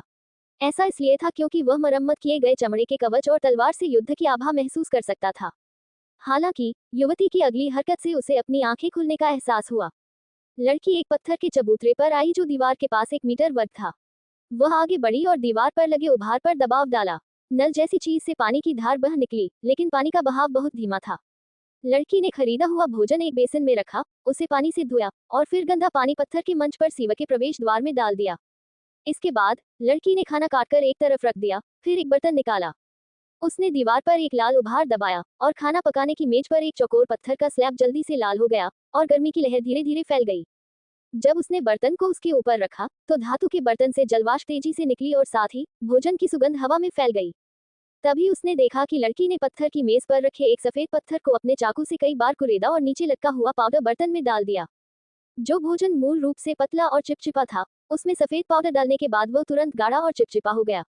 लड़की खाना बनाते समय गाना गुनगुना रही थी, लेकिन उसे नहीं पता था कि उसके घर के कोने में एक अदृश्य व्यक्ति मुंह खोले हुए देख रहा है। तारानकन सीके, क्या यह अभी भी लुचेंग दुनिया है? लाओचेंग निवासियों के रसोई उपकरण एप्लीकेशन स्टोर में काली तकनीक से तुलनीय हैं। तान जेन आश्चर्य से अपनी जीभ चटकाने से खुद को नहीं रोक सका। उनके चेहरे पर नया ज्ञान प्राप्त करने का भाव था। शहर में प्रवेश करने से पहले उसके मन में शहर के अंदर की चीजों के बारे में कई अटकलें थीं। उसके विचार भी जंगली और कल्पनाशील थे, लेकिन अब जब उसने दोबारा इस पर गौर किया तो उसे एहसास हुआ कि वह बहुत भोला था। लड़की ने खाना तैयार करने के बाद बिस्तर के नीचे से एक नोटबुक के आकार का चित्र निकाला और चुपचाप उसे देखती रही। तान जेन के दृष्टिकोण से वह पेंटिंग की सामग्री को देखने में सक्षम था। यह एक पारिवारिक चित्र था। एक जोड़ा और दो बच्चे, एक लड़का और एक लड़की, चौराहे पर बैठे थे। ब्लैक रॉक सिटी के संस्थापक की मूर्ति को पृष्ठभूमि के रूप में इस्तेमाल किया गया था और पूरा परिवार खुशी से मुस्कुरा रहा था। लड़की ने चित्र को देखा, लेकिन अचानक उसकी आंखों से आंसू बह निकले। फिर उसने अपनी नाक ढक ली, उसके पतले कंधे हल्के से कांपने लगे और वह चुपचाप सिसकने लगी। Ads by PubFuture. संपर्क करें टॉस साइट में, दान करें, मेनू दिखाओ। उपन्यास ऑनलाइन पूरा पढ़े। उपन्यास बिन। उपन्यास अध्याय 46 डॉट सी 46 डॉट अध्याय 46। एक कहानी के साथ भाई बहन। एक अनुवादक 54,96,90,339। लड़की बहुत दुखी होकर रो रही थी, लेकिन उसने अपनी सिसकियों को दबाने की पूरी कोशिश की, जैसे वह नहीं चाहती कि दूसरे लोग सुने। जब तान जेन ने लड़की का आंसुओं से सना हुआ रूप देखा तो उसने चुपचाप अपने दिल में आह भरी। उन्होंने अनुमान लगाया कि इस लड़की का परिवार पहले ही दुर्भाग्य का सामना कर चुका होगा। अन्यथा जब वह वस्तु देखती तो वह किसी को याद करने की ऐसी दर्दनाक अभिव्यक्ति प्रदर्शित नहीं करती। Dong Dong Dong. अचानक दरवाजे पर दस्तक हुई। लड़की डरी हुई लग रही थी और उसका शरीर थोड़ा कांप रहा था। उसने अपनी आंखों के कोने पर बचे हुए आंसुओं को पोंछने के लिए जल्दी से अपनी आस्तीन बढ़ाई और फिर ध्यान से पेंटिंग को बिस्तर के नीचे छिपा दिया। वह खड़ा हुआ और दरवाजा खोला। बाहर काले कपड़ों में एक 14-15 साल का युवक दिखाई दिया। दीदी, मैं वापस आ गया हूँ। काले कपड़े पहने उस युवक के चेहरे पर एक उज्ज्वल मुस्कान थी। उसके हल्के पीले लंबे बाल और गोरी त्वचा उसे बहुत सुंदर बनाती थी। युवक की पीठ पर एक साधारण लंबी तलवार बंधी हुई थी। शायद ऐसा इसलिए था क्योंकि वह इसे अक्सर इस्तेमाल करता था, लेकिन मूठ खिस गई थी। तुम वापस आ गए, रुई। रात का खाना तैयार है, जल्दी करो और खाओ। युवा लड़की मुस्कुराई और एक तरफ हट गई, जिससे युवक को अंदर जाने की इजाजत मिल गई। हाथ धोने के बाद युवक ने अपनी पीठ से लंबी तलवार उतारी और बिस्तर के नीचे रख दी। फिर वह पत्थर की मेज के सामने बैठ गया जहां वह खाना बना रहा था। डॉट। युवा लड़की ने एक बड़े कटोरे में मशरूम और आलू का सूप भरकर युवक के सामने रख दिया। फिर उसने अपने लिए एक छोटा कटोरा भर लिया। जियोरुई नाम के काले कपड़े पहने युवक ने अपने भोजन को चम्मच से हिलाया और युवा लड़की की हल्की लाल आंखों को देखा। वह एक पल के लिए झिझका और बोला, बहन, तुम रो रही हो। आपकी आंखें लाल और सूजी हुई हैं। क्या आपको फिर से अपने माता पिता की याद आ रही है? उद्धरण चिन्ह। लड़की अपने भाई के सामने अपनी कमजोरी और लाचारी दिखाना नहीं चाहती थी। उसने झट से सिर हिलाकर इनकार कर दिया, कुछ नहीं हुआ। कल रात मुझे ठीक से नींद नहीं आई। युवक संघर्ष करता नजर आ रहा था। कुछ देर की चुप्पी के बाद उसने धीमी आवाज में कहा, दीदी, ब्रेन बीज कमाने के लिए तुम्हें इतनी मेहनत करने की जरूरत नहीं है। मैं जल्द ही रैंक 2 के कृषक के रूप में आगे बढ़ पाऊंगा और फिर मैं अधिक सब्सिडी प्राप्त करने में सक्षम हो जाऊंगा। मैं जंगल में राक्षसों का शिकार करने के लिए अपने सहपाठियों के साथ टीम भी बना सकता हूँ। इससे पहले कि युवक अपनी बात पूरी कर पाता, उसकी बहन के हाव भाव बदल गए और उसने गुस्से से उसे डांटते हुए कहा, तुम्हें परिवार के खर्चों के बारे में चिंता करने की जरूरत नहीं है। आपको बस खेती करने की जरूरत है। मैं आपको चेतावनी दे रहा हूँ, लेवल 3 तक पहुँचने से पहले आपको इस इमारत से आधा कदम भी बाहर निकलने की अनुमति नहीं है। अन्यथा आपको मेरे भाई के रूप में स्वीकार न करने के लिए मुझे दोष न दें। वह लड़की, जिसके हाव भाव हमेशा नर्म और कमजोर रहते थे, इस समय बहुत उत्साहित थी। भावनाओं के उतार चढ़ाव के कारण उसका सुंदर सा चेहरा भी थोड़ा लाल हो गया था। युवक को डर लग रहा था कि उसकी बहन नाराज हो जाएगी, लेकिन उसकी अभिव्यक्ति कुछ हद तक अनिच्छुक थी। वह मन ही मन बुदबुदाया, अगर यह उस कमीने की साजिश नहीं होती, तो माँ और पिताजी की मृत्यु नहीं होती, और हम अभी भी लुचेन के उच्च वर्ग में खुशी से रह रहे होते। बहन, तुम्हें इतनी मेहनत करने की जरूरत नहीं है, यंगलुओ। चुप रहो। युवा लड़की के चेहरे पर डर की झलक दिख रही थी। उसने झट से युवक की बात रोक दी और फिर सावधानी से दरवाजे की ओर चल दी। कुछ देर तक ध्यान से सुनने के बाद और यह सुनिश्चित करने के बाद कि कोई उसकी बातें नहीं सुन रहा है, वह क्रोधित चेहरे के साथ युवक के पास गया और धीमी आवाज में कहा, यंगलो, मैंने ये कितनी बार कहा है, पिता और माता के मामलों में हस्तक्षेप न करें। साथ ही आप इन शब्दों को दोबारा बिल्कुल नहीं कह सकते। तुम इतने अवज्ञाकारी क्यों हो? क्या तुम अपनी बहन को गुस्सा दिलाकर मार डालने की कोशिश कर रहे हो? जैसे ही युवा लड़की बोली, उसकी बड़ी बड़ी आंखें धुंध से भर गईं। उदास चेहरे वाले युवक ने तुरंत अपनी गलती स्वीकार कर ली, लेकिन उसकी अभिव्यक्ति अनिच्छा से भरी हुई लग रही थी। लड़की ने आह भरी और बिस्तर पर बैठ गई। उसने लड़के से कहा, जियोरुई, मुझे पता है कि तुम्हें अन्याय महसूस हो रहा है, लेकिन चीजें उतनी सरल नहीं है जितना तुम सोचते हो। माँ और पिताजी पहले ही जा चुके हैं, इसलिए कोई भी हमारे लिए खड़ा नहीं होगा। वास्तव में वे जानते हैं कि क्या हुआ किसी और से बेहतर है, लेकिन वे क्या कर सकते हैं? वह आदमी लू चेंग का बड़ा है, अब हम उसे हरा नहीं सकते। यदि हम अपना क्रोध निगल लें, तो हम ब्लैक रॉक सिटी में रहना जारी रख सकेंगे। आप खेती भी जारी रख सकते हैं। हालांकि अगर हम सौहार्द का सारा दिखावा छोड़ दें, तो न केवल हमें टावर से बाहर निकाल दिया जाएगा, बल्कि वह व्यक्ति भी हमें जाने नहीं देगा। अपनी बहन से वादा करें कि लेवल 3 तक पहुंचने से पहले वह लाओचेंग से एक भी कदम बाहर नहीं उठाएगी और उसे अपना गुस्सा निगलना होगा। मैं जानता हूं कि उस व्यक्ति का पोता आपकी ही कक्षा में है और वह आपको धमकाने के लिए अपने साथियों का नेतृत्व कर रहा है, लेकिन मैं आपसे विनती करता हूं, कृपया आवेग में न आए। युवा लड़की के शब्द गंभीर थे, और जब उसने ये शब्द कहे, तो उसका पतला शरीर बहुत असहाय लग रहा था। जियोरुई ने अपनी बहन की बातें सुनते हुए अपनी मुट्ठियां कसकर भींच लीं। अपमान और अनिच्छा उसकी आंखों में चमक गई, लेकिन वे सब एक लंबी आह में बदल गए। ठीक है, मैं मान जाऊंगा। ये सुनते ही युवा लड़की के आंसू मुस्कान में बदल गए और उसके चेहरे पर एक उज्जवल और सुंदर मुस्कान आ गई। वह धीरे धीरे उस युवक के सामने गया और उसे एक चम्मच खाना परोसा। उन्होंने मुस्कुराते हुए कहा, मैंने सुना है कि ब्लड वाइपर के मांस में खेती को बेहतर बनाने में मदद करने का प्रभाव होता है। कुछ समय बाद, जब मुझे मेरी तनख्वाह मिलेगी, तो मैं तुम्हारे लिए सूप बनाने के लिए एक खरीदूंगा। युवक ने अपना सिर हिलाया, फिर सिर हिलाया और चुपचाप खाना खाने के लिए अपना सिर नीचे कर लिया। इसके बाद एक लंबी खामोशी छा गई। इस अवधि के दौरान, भले ही लड़की ने कोई विषय छेड़ दिया हो, युवक केवल सरलता से प्रतिक्रिया देगा और कोई और हरकत नहीं करेगा। ये देखकर युवा लड़की ने हल्की सी आह भरी। उसकी आंखों में दिल के दर्द की एक झलक उभरी, लेकिन उसने और कुछ नहीं कहा। तांग जेन, जो किनारे पर अदृश्य था, ने पूरी प्रक्रिया देखी। इस दौरान उनके हाव भाव कई बार बदले। अंत में उसने रुचि के साथ जियोरुई नाम के युवक को चुना। इस युवक में उसे अनिच्छा और अपमान की गहरी भावना दिखाई दे रही थी।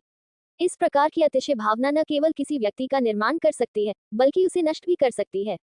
यदि वह इस मानसिकता का सदुपयोग कर सके, तो शायद अपने लिए कुछ लाभ प्राप्त कर सके।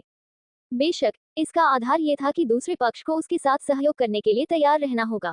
अन्यथा, उनके लिए जाना और कतराकर घर आना आसान होगा। तांग जेन ने इस युवक की मानसिकता का विश्लेषण किया। वह ताकतवर बनकर अपने माता पिता से बदला लेना चाहता था। वह नहीं चाहता था कि उसकी बहन उसके लिए कड़ी मेहनत करे। इन लक्ष्यों को हासिल करना बहुत कठिन होगा, कम से कम उनके सामने वाले भाई बहनों के लिए। जीवन की शर्मिंदगी और दुश्मन की जासूसी ने उन्हें संघर्ष के दलदल में डाल दिया। अलग दिखने और बदला लेने की चाहत केवल एक दूर का सपना था। जब उन्होंने इस लक्ष्य का सामना किया, तो संभवतः उन्हें शक्तिहीनता की गहरी अनुभूति होगी। इस समय, जब तक तांग जेन उनके सामने आए, चाहे उन्होंने जो भी भूमिका निभाई हो, जब तक वह उन्हें एक स्पष्ट आशा दे सकते थे, उनके बीच सहयोग की संभावना बनी रहेगी। हालांकि जब तांग जेन अपना साथी चुन रहा था, तो वह एक बार भाई बहनों के बीच झिझक रहा था। अंत में उन्होंने फिर भी अपने छोटे भाई को चुना। जियोरुई नामक ये युवक महत्वाकांक्षी और गुस्सैल था। वह बहुत होशियार भी था। लाभ के सामने इस प्रकार का व्यक्ति न तो इनकार करेगा और न ही आज्ञाकारी रूप से समर्पण करेगा। इसके बजाय वह लाभ और हानि का आकलन करेगा। हालांकि इस प्रकार का व्यक्ति कभी भी चकाचौंध लाभों को नहीं छोड़ेगा, क्योंकि वे इस अवसर का मूल्य जानते थे। ये संभवतः जीवन में एक बार मिलने वाला अवसर था। यह अध्याय N0V3L1N के माध्यम से पहली बार प्रदर्शित हुआ। यदि आप सही रास्ते पर चलते हैं, यदि आप बाहर निकलते हैं, तो आप अमीर और समृद्ध होंगे। यदि आप झिझकेंगे, तो आप चूक जाएंगे और आप साधारण तथा गरीब रह जाएंगे। वह अपनी बहन की तरह नहीं थी, जिसके दिल में चिंताएं थीं और वह अपने परिवार को फंसाने के बजाय खुद के लिए कष्ट सहना पसंद करती थी। हालांकि ये ठीक इसी तरह की सोच थी जिसके कारण उन्हें तांग जेन के सहयोग को सीधे अस्वीकार करना पड़ा। इसके बजाय उसने शांति से रहना और अपने सपने को जारी रखना चुना। इससे कोई फर्क नहीं पड़ता कि इसमें कितना समय लगा या ये कितना कड़वा था, जब तक आशा थी तब तक सब ठीक था। इसलिए जब युवक अपनी तलवार लेकर चला गया, तो तांग जेन ने चुपचाप उसका पीछा किया। संपर्क करें टॉस साइट में दान करें मेनू दिखाओ। उपन्यास को पूरा ऑनलाइन पढ़ें। उपन्यास बिन उपन्यास अध्याय 47 C47 ads by PubFuture. अध्याय 47 सहयोग _ 1 तक पहुंच गया। अनुवादक 54,96,90,339। वह धीरे धीरे उस युवक के पीछे चला गया, एक गलियारे से दूसरे गलियारे में, एक के बाद एक कदम ऊपर चलते हुए, और दोनों धीरे धीरे उस जगह से चले गए जहां भीड़ घनी थी। जिस दिशा में युवक जा रहा था वह एक शांत रास्ता था जहां से लगभग कोई नहीं गुजरा था। यहाँ तक कि दीवार पर रोशनी के लिए लगाए गए फ्लोरोसेंट पत्थर भी क्षतिग्रस्त हो गए थे। तानजेन को नहीं पता था कि यह ब्लैक रॉक सिटी का कौन सा हिस्सा है। हालांकि ये बिल्कुल स्पष्ट था कि यह स्थान कुछ गुप्त मामलों के लिए उपयुक्त था। उदाहरण के लिए, उन दोनों के बीच सहयोग पर चर्चा करना। तानजेन की आंखें थोड़ी सिकुड़ गईं जब उसने उस युवक को देखा जो अभी भी धीरे धीरे आगे बढ़ रहा था। उसने लगातार अपने कदम रोके रखे। फिर चेहरे पर आधी मुस्कान के साथ उसने देखा कि जियोरुई नाम का काले रंग का युवक भी धीरे धीरे अपनी जगह पर रुक गया था। तुम मेरा पीछा क्यों नहीं कर रहे हो? युवक ने अपना सिर घुमाया और तानजेन की स्थिति का सामना किया क्योंकि उसकी ठंडी और उदासीन आवाज धीरे धीरे आ रही थी। उसी समय उसका हाथ पहले से ही उसकी तलवार की मूठ पर था। हालांकि उसके पास केवल लेवल 1 की खेती थी, फिर भी उस युवक का हाथ बहुत स्थिर और मजबूत था। तानजेन का मानना था कि इस तलवार को बाहर निकालने के बाद ये निश्चित रूप से बिजली की तरह तेज और ताकत से भरपूर होगी। देखने से प्रतीत होता है कि यह युवक युद्ध विद्या में अत्यंत प्रतिभाशाली था। हालांकि तानजेन को इस बात में अधिक दिलचस्पी थी कि इस युवक ने उसे कैसे खोजा था और उसने उसे कब खोजा था। तानजेन ने क्वांटम स्टील थ लाइट पर्दा नहीं हटाया। इसके बजाय उसने दिलचस्पी भरे स्वर में पूछा, बुरा नहीं, तुम वास्तव में मेरे अस्तित्व का पता लगा सकते हो? जहां तक मुझे पता है, केवल एक गिरोह का नेता ही मुझे ढूंढ सकता है। आप केवल प्रथम श्रेणी के कृषक हैं, आपने ये कैसे किया? युवक का स्वर ठंडा था और उसने उपेक्षापूर्ण स्वर में उत्तर दिया, मैं तुम्हें क्यों बताऊं? एज बाय पब फ्यूचर, क्यों? यह एक समस्या है, मुझे इसके बारे में सोचने दें। तानजेन के शब्द आगे बढ़ने से पहले एक पल के लिए रुके, क्योंकि मैं आपके सपने को साकार करने में आपकी मदद कर सकता हूँ। आप उस उत्तर के बारे में क्या सोचते हैं? उद्धरण चिन्ह। किशोर की आंखें घूम गईं और वह मजाकिया लहजे में कहता रहा, हे मेरा सपना। मैंने कहा है कि मैं ब्लैक रॉक सिटी का गवर्नर बनना चाहता हूँ। क्या उसके लिए आपके द्वारा मेरी मदद की जाएगी? उद्धरण चिन्ह। यह इस पर निर्भर करता है कि आप कौन सी कीमत चुका सकते हैं। हालांकि मुझे लगता है कि आपका सपना ब्लैक रॉक सिटी का गवर्नर बनने जितना आसान नहीं है ना? उद्धरण चिन्ह। युवक ने धीरे से अपना सिर हिलाया और धीरे धीरे तलवार की मूठ पर अपनी पकड़ ढीली कर दी। उसने बहुत देर तक तानजेन की स्थिति को देखा, इससे पहले कि उसने बेहोश होकर अपना मुंह खोला और कहा, तुम मेरे घर में कब दाखिल हुए और तुम्हारा उद्देश्य क्या है? जब तानजेन ने ये सुना तो उसकी दिलचस्पी और भी बढ़ गई। ऐसा लग रहा था जैसे युवक को पहले से ही पता चल गया था जब वह घर लौटा था। निस्संदेह ये केवल उसका अनुमान था। यदि उस समय उस युवक ने सचमुच उसे खोज लिया होता तो उसके और उसकी बहन के बीच बातचीत इतनी सरल नहीं होती। या ये कहा जा सकता है कि भाई बहनों के बीच की बातचीत वास्तव में तानजेन को सुनने के लिए जानबूझकर कही गई थी। तानजेन को विश्वास नहीं हुआ कि इस युवक की विचार प्रक्रिया इतनी भयानक थी। इसलिए उसने अनुमान लगाया कि जब वह उस युवक का पीछा कर रहा था तो उसने खुद को दे दिया था। यह आदमी शायद उसे बरगलाने की कोशिश कर रहा था। कितना दिलचस्प छोटा लड़का है। तानजेन ने चुपचाप युवक की ओर देखा, उसके उत्तर की प्रतीक्षा कर रहा था। इसके अलावा तानजेन को यकीन था कि युवक ये बात जरूर कहेगा। ये वास्तव में एक तरीका था जिसमें आपसी विश्वास के आदान प्रदान के लिए कुछ रहस्यों का उपयोग किया जाता था। इस तरह एक दूसरे के रहस्यों को जानने के बाद वे अब एक दूसरे के प्रति पूरी तरह से शत्रुतापूर्ण नहीं रहेंगे और सहयोग का आधार बन जाएगा। जैसा कि अपेक्षित था, तानजेन को चुप होते देखने के बाद युवक की आंखें कांपने लगी और उसने बोलने की पहल की, मैं बचपन से ही हवा में कुछ अदृश्य तत्वों को महसूस करने में सक्षम रहा हूँ। वे आमतौर पर एक बहुत ही नियमित पैटर्न में एक साथ व्यवस्थित होते हैं, लेकिन एक बार परेशान होने पर वे तुरंत गड़बड़ी बन जाएंगे। जब मैं कमरे से बाहर निकला तो मुझे एहसास हुआ कि मेरी पीठ में कुछ गड़बड़ है। एक अराजक तात्विक ऊर्जा मेरा पीछा कर रही थी। हालांकि मैं अपनी नग्न आंखों से कुछ भी असामान्य नहीं देख सकता, इसलिए मुझे यकीन है कि एक आदमी है जो खुद को अदृश्य बना सकता है और बहुत पीछे से मेरा पीछा कर रहा है। युवक द्वारा उदासीन स्वर में ये शब्द कहने के बाद उसने तानजेन की ओर देखा, मुझे बताओ, मुझे अपना उद्देश्य बताओ। मेरे जैसे किसी अनजान व्यक्ति पर आपकी नजरें टिकने का क्या कारण है? उद्धरण चिन्ह। युवक की आंखें जिद्दी और शांत थीं, लेकिन उसकी बाहों की हल्की सी कपकपी उसकी आस्तीन में छिप नहीं सकी। आखिरकार वह तो किशोर ही था। यह अवश्यंभावी था कि जब उसका सामना किसी ऐसी चीज से होता जो उसकी सामान्य समझ से परे थी तो वह थोड़ा डर जाता। इस युवक के लिए इतना कर पाना पहले से ही बहुत अच्छा था। ऐसे स्वभाव वाले व्यक्ति में निश्चित रूप से एक दुर्जय चरित्र बनने की क्षमता होती है। ये जानने के बाद कि उसे क्यों खोजा गया, तानजेन ने उस युवक के साथ इधर उधर घूमने का इरादा नहीं किया और सीधे कहा, मैं आपके साथ काम करना चाहता हूँ, चाहे वह खेती के संसाधन हो, हथियार हो, या यहाँ तक कि मार्शल आर्ट मैनुअल हो, जब तक जैसे ही आपको इसकी आवश्यकता होगी, मैं इसे आपको प्रदान कर सकता हूँ। युवक की आंखें घूम गईं। उसने अपना सिर नीचे कर लिया और एक क्षण के लिए चुप हो गया। तभी उसने अपना सिर उठाया और तान जेन की ओर देखा। उसकी आंखों में दृढ़ संकल्प की झलक थी। इस दुनिया में मुफ्त लंच जैसी कोई चीज नहीं है। चूंकि आप सहयोग करना चाहते हैं और मुझे ये चीजें देना चाहते हैं, तो मुझे क्या कीमत चुकानी होगी? उद्धरण चिन्ह। Ads by PubFuture. बहुत अच्छा, आप सचमुच एक युवा हैं जो स्थिति को समझते हैं। मुझे ये पसंद है। टैन जेन ने मुस्कुराते हुए कहा, मुझे ब्लैक रॉक सिटी के बारे में सारी जानकारी चाहिए। चाहे वह सार्वजनिक हो या गुप्त, मुझे ये सब चाहिए। और जब तक आप बहुमूल्य गुप्त जानकारी प्रदान कर सकते हैं, मैं आपको अतिरिक्त भुगतान भी कर सकता हूँ। मूल्यवान जानकारी से आपका क्या तात्पर्य है? अधिक विशिष्ट बने। उदाहरण के लिए, खजाने की तिजोरी का स्थान, इमारत की नींव की जानकारी, ब्लैक रॉक सिटी में खेती करने वालों की जानकारी, इत्यादि। मुझे ये सारी जानकारी चाहिए। काले कपड़े पहने युवक ने जब ये सुना तो वह हैरान रह गया। उसने तांग जेन को ठंडे और हैरान भाव से देखा, जैसे कि वह एक महत्वाकांक्षी साजिशकर्ता को देख रहा हो जो शहर को उलट देना चाहता था। इस क्षण युवक का हृदय झिझकने लगा। तांग जेन के शब्द एक राक्षसी आवाज की तरह थे, जैसे वे धीरे से उसके कान में गूंज रहे थे। अपने मृत माता पिता के बारे में सोचो, अपनी बहन के बारे में सोचो जो पूरे दिन तुम्हारे लिए कड़ी मेहनत करती है, उस दुश्मन के बारे में सोचो जिसने तुम्हारे पिता को मार डाला और विलासिता का जीवन जिया, और उस सहपाठी के बारे में सोचो जिसने तुम्हें और उसके लकी यंगलुओं को धमकाया था। चुप रहो अब और मत कहो। युवक की आंखें सुर्ख लाल थीं। जब उसने तांग जेन को ध्यान से देखा तो उसकी जंगली जानवर जैसी आंखें सुइयों में बदल गईं। तांग जेन ने उस युवक की परवाह नहीं की जो विस्फोट करने वाला था। उन्होंने बस पूछना जारी रखा, तो आप क्या सोचते हैं? मैं तुम्हें याद दिला दूं, मेरा धैर्य सीमित है। वहां सन्नाटा और भी सन्नाटा था। अंत में युवक ने कहा, मैं आपके साथ काम करूंगा, लेकिन आपको पहले मुझे अपनी ईमानदारी दिखानी होगी, है ना? बहुत अच्छा, फिर मुझे बताओ, यंगलुओ, तुम क्या चाहते हो? तांग जेन बिल्कुल एक शैतान की तरह था जो किसी को भी रसातल में ले जा सकता था। अंत में युवक ने आज्ञाकारी ढंग से अपनी आत्मा अर्पित कर दी। मस्तिष्क मोती, मुझे कम से कम 1000 मस्तिष्क मोती चाहिए। युवक के शब्दों ने तांग जेन के दिल को झकझोर कर रख दिया। लानत है, क्या ऐसा हो सकता है कि यह कमीना मेरे भंडारण स्थान को देख सके? उसे कैसे पता चला कि मेरे पास केवल 1000 मस्तिष्क मोती बचे हैं? अप्रत्याशित जरूरतों से बचाव के लिए इन मस्तिष्क मोतियों को तांग जेन द्वारा विशेष रूप से पीछे छोड़ दिया गया था। उसे आशा न थी कि वे इस समय काम आएंगे। इस समय स्वाभाविक रूप से झिझक की कोई गुंजाइश नहीं थी। उसे युवक को अपना अमीर और दबंग पक्ष देखने देना था। इसलिए तांग जेन ने अपना हाथ लहराने में संकोच नहीं किया। इसके तुरंत बाद हवा से युवक के हाथ में एक चमड़े का बैग दिखाई दिया।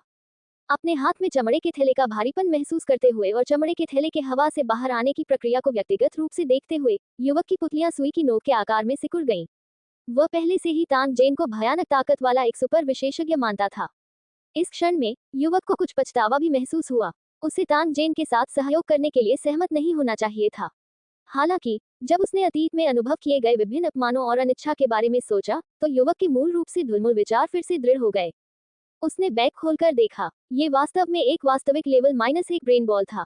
इस समय उस युवक के लिए यह बहुत बड़ी रकम थी। मैं 1 महीने में आपके पास वापस आऊंगा। उस समय आपको अपने द्वारा एकत्रित की गई सारी जानकारी मुझे देनी होगी। यदि आप मिशन को अच्छी तरह से पूरा करते हैं, तो मैं आपको जो इनाम दे सकता हूं वह निश्चित रूप से आपकी कल्पना से परे होगा। ये कहने के बाद तांग जेन ने सीधे टेलीपोर्टेशन सक्रिय कर दिया। तांग जेन के अस्तित्व को तुरंत महसूस करने में असमर्थ होने के बाद युवक एक बार फिर चौंक गया। एक पल की चुप्पी के बाद युवक ने अपने दांत पीस लिए और जाने के लिए मुड़ा। 10 मिनट बाद तांग जेन एक बार फिर उसी स्थान पर दिखाई दी। हालांकि उसके मुंह के कोने पर एक अस्पष्ट मुस्कान उभर आई। इस अध्याय ने N0V3L1N के माध्यम से अपनी पहली उपस्थिति दर्ज की। Ads by PubFuture. संपर्क करें टॉस साइट में, दान करें, मेनू दिखाओ। उपन्यास को पूरा ऑनलाइन पढ़ें। उपन्यास बिन। उपन्यास अध्याय 48 डॉट C48 डॉट अध्याय 48 पैनलो सीडी _1। अनुवादक 54,96,90,339। युवक के साथ सहयोग वास्तव में तांग जेन का सहज विचार था। हालांकि युवक के साथ बातचीत करने के बाद तांग जेन इस उम्मीद से भर गया कि वह युवक उसे किस तरह का आश्चर्य देगा। यह युवक सरल नहीं था। वह अब केवल इसलिए अज्ञात था क्योंकि उसके पंख अभी तक विकसित नहीं हुए थे। एक बार जब वह सत्ता हासिल कर लेगा, तो वह निश्चित रूप से एक शख्सियत बन जाएगा। जहां तक इस बात का सवाल है कि वह भविष्य में कितना ऊंचा खड़ा हो सकता है और कितनी दूर तक जा सकता है, तांग जेन को इसके बारे में चिंतित होने की जरूरत नहीं थी। तांग जेन के लिए लू चेंग के बारे में बहुत सारे रहस्य थे। यह उनका पहली बार इसके संपर्क में आने का मौका था, लेकिन उन्हें पहले ही कई दृश्य प्रभावों का अनुभव हो चुका था। हालांकि तांग जेन को यह भी पता था कि यह केवल सतह थी। उनका मानना था कि सत्ता में उच्च पद पर बैठे लोग निश्चित रूप से और भी अधिक रहस्य छिपाकर रखेंगे। चूंकि वह अपना खुद का एक शहर बसाना चाहता था, इसलिए वह इस बारे में जितनी अधिक जानकारी एकत्र करेगा, उसके लिए उतना ही फायदेमंद होगा। केवल सावधान रहने और बिना तैयारी के कुछ न करने से ही कोई व्यक्ति अधिक समय तक जीवित रह सकेगा। एक पल के लिए सोचने के बाद तानजे ने अपना सिर घुमाया और चला गया। वानरा शहर छोड़े हुए उसे कुछ दिन हो गए थे और उसे आश्चर्य हुआ कि मुरोंगजी यान, कियान लोंग और अन्य लोग कैसे कर रहे थे। तानजेन को पता था कि उसकी अनुमति के बिना वे छोटा शहर नहीं छोड़ेंगे और उसकी वापसी का इंतजार करेंगे। तानजेन ने चलते हुए सोचा।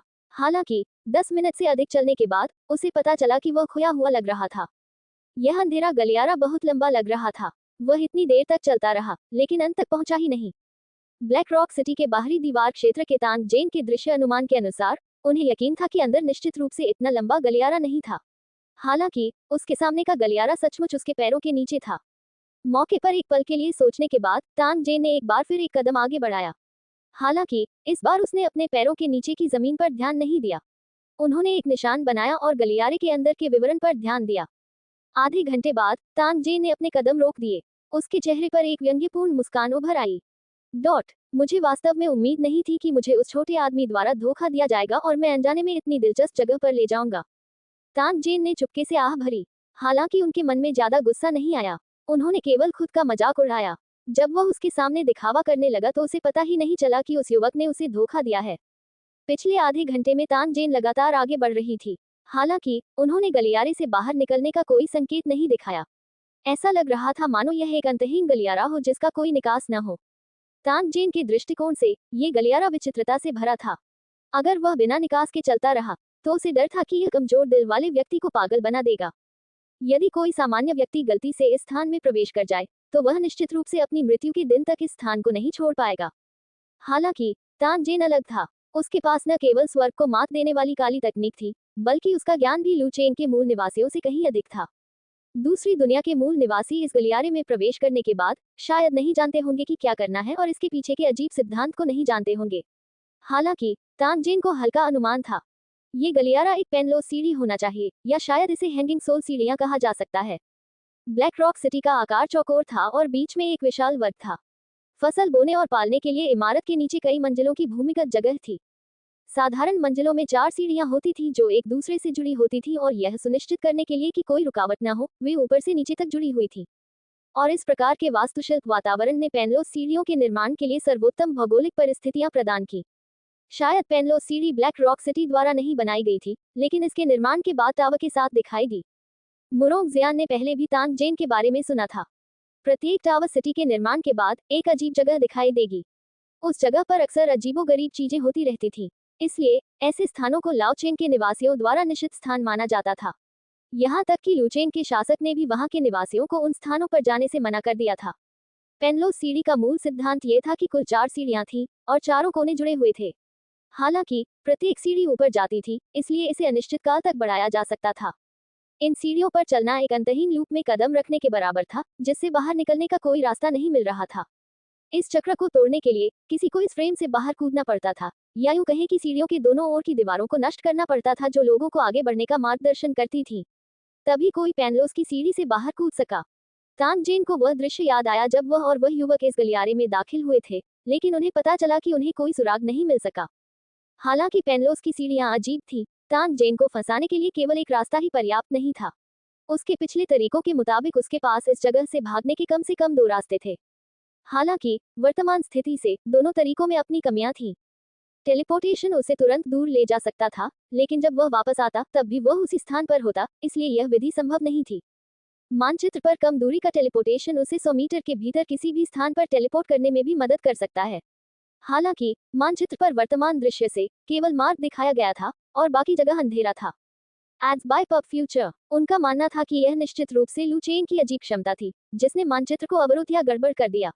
अन्यथा शक्तिशाली मानचित्र न केवल गलियारे की छवि दिखाएगा। तानजेन ने जल्दबाजी में टेलीपोर्ट करने की हिम्मत नहीं की।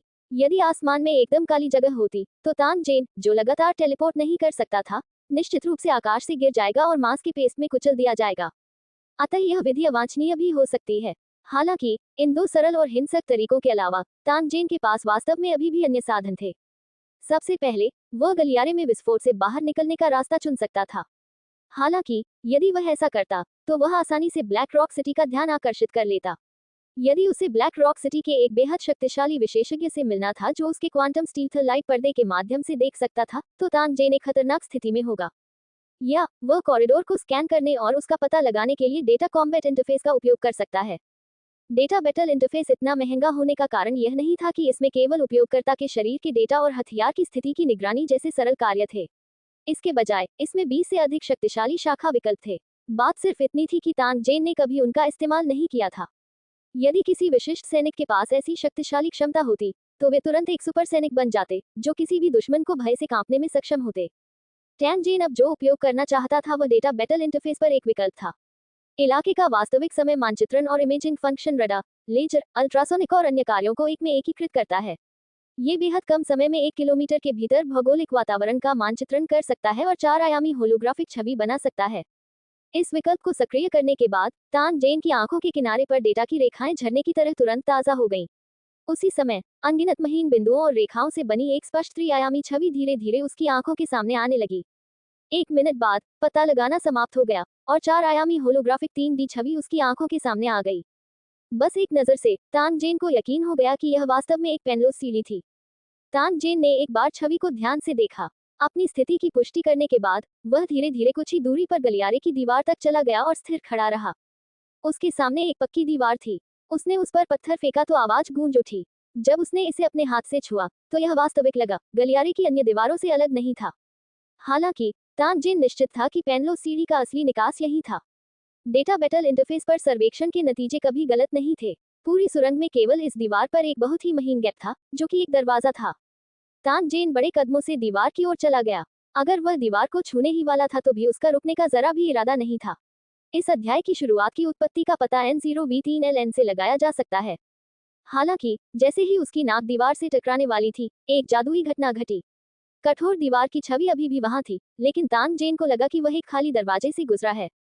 पलक झपकते ही तान जेन को एहसास हुआ कि वह पहले ही पेनलोस सीढ़ी छोड़ चुका है और बाहर गलियारे में चला गया है। उसने पलट कर देखा कि जिस दरवाजे पर आत्मा की सीढ़ी छिपी हुई थी वह अन्य स्थानों से अलग नहीं दिख रहा था। यहाँ तक कि गलियारे की ठोस दीवारें भी बिना किसी निशान के गायब हो गई थीं।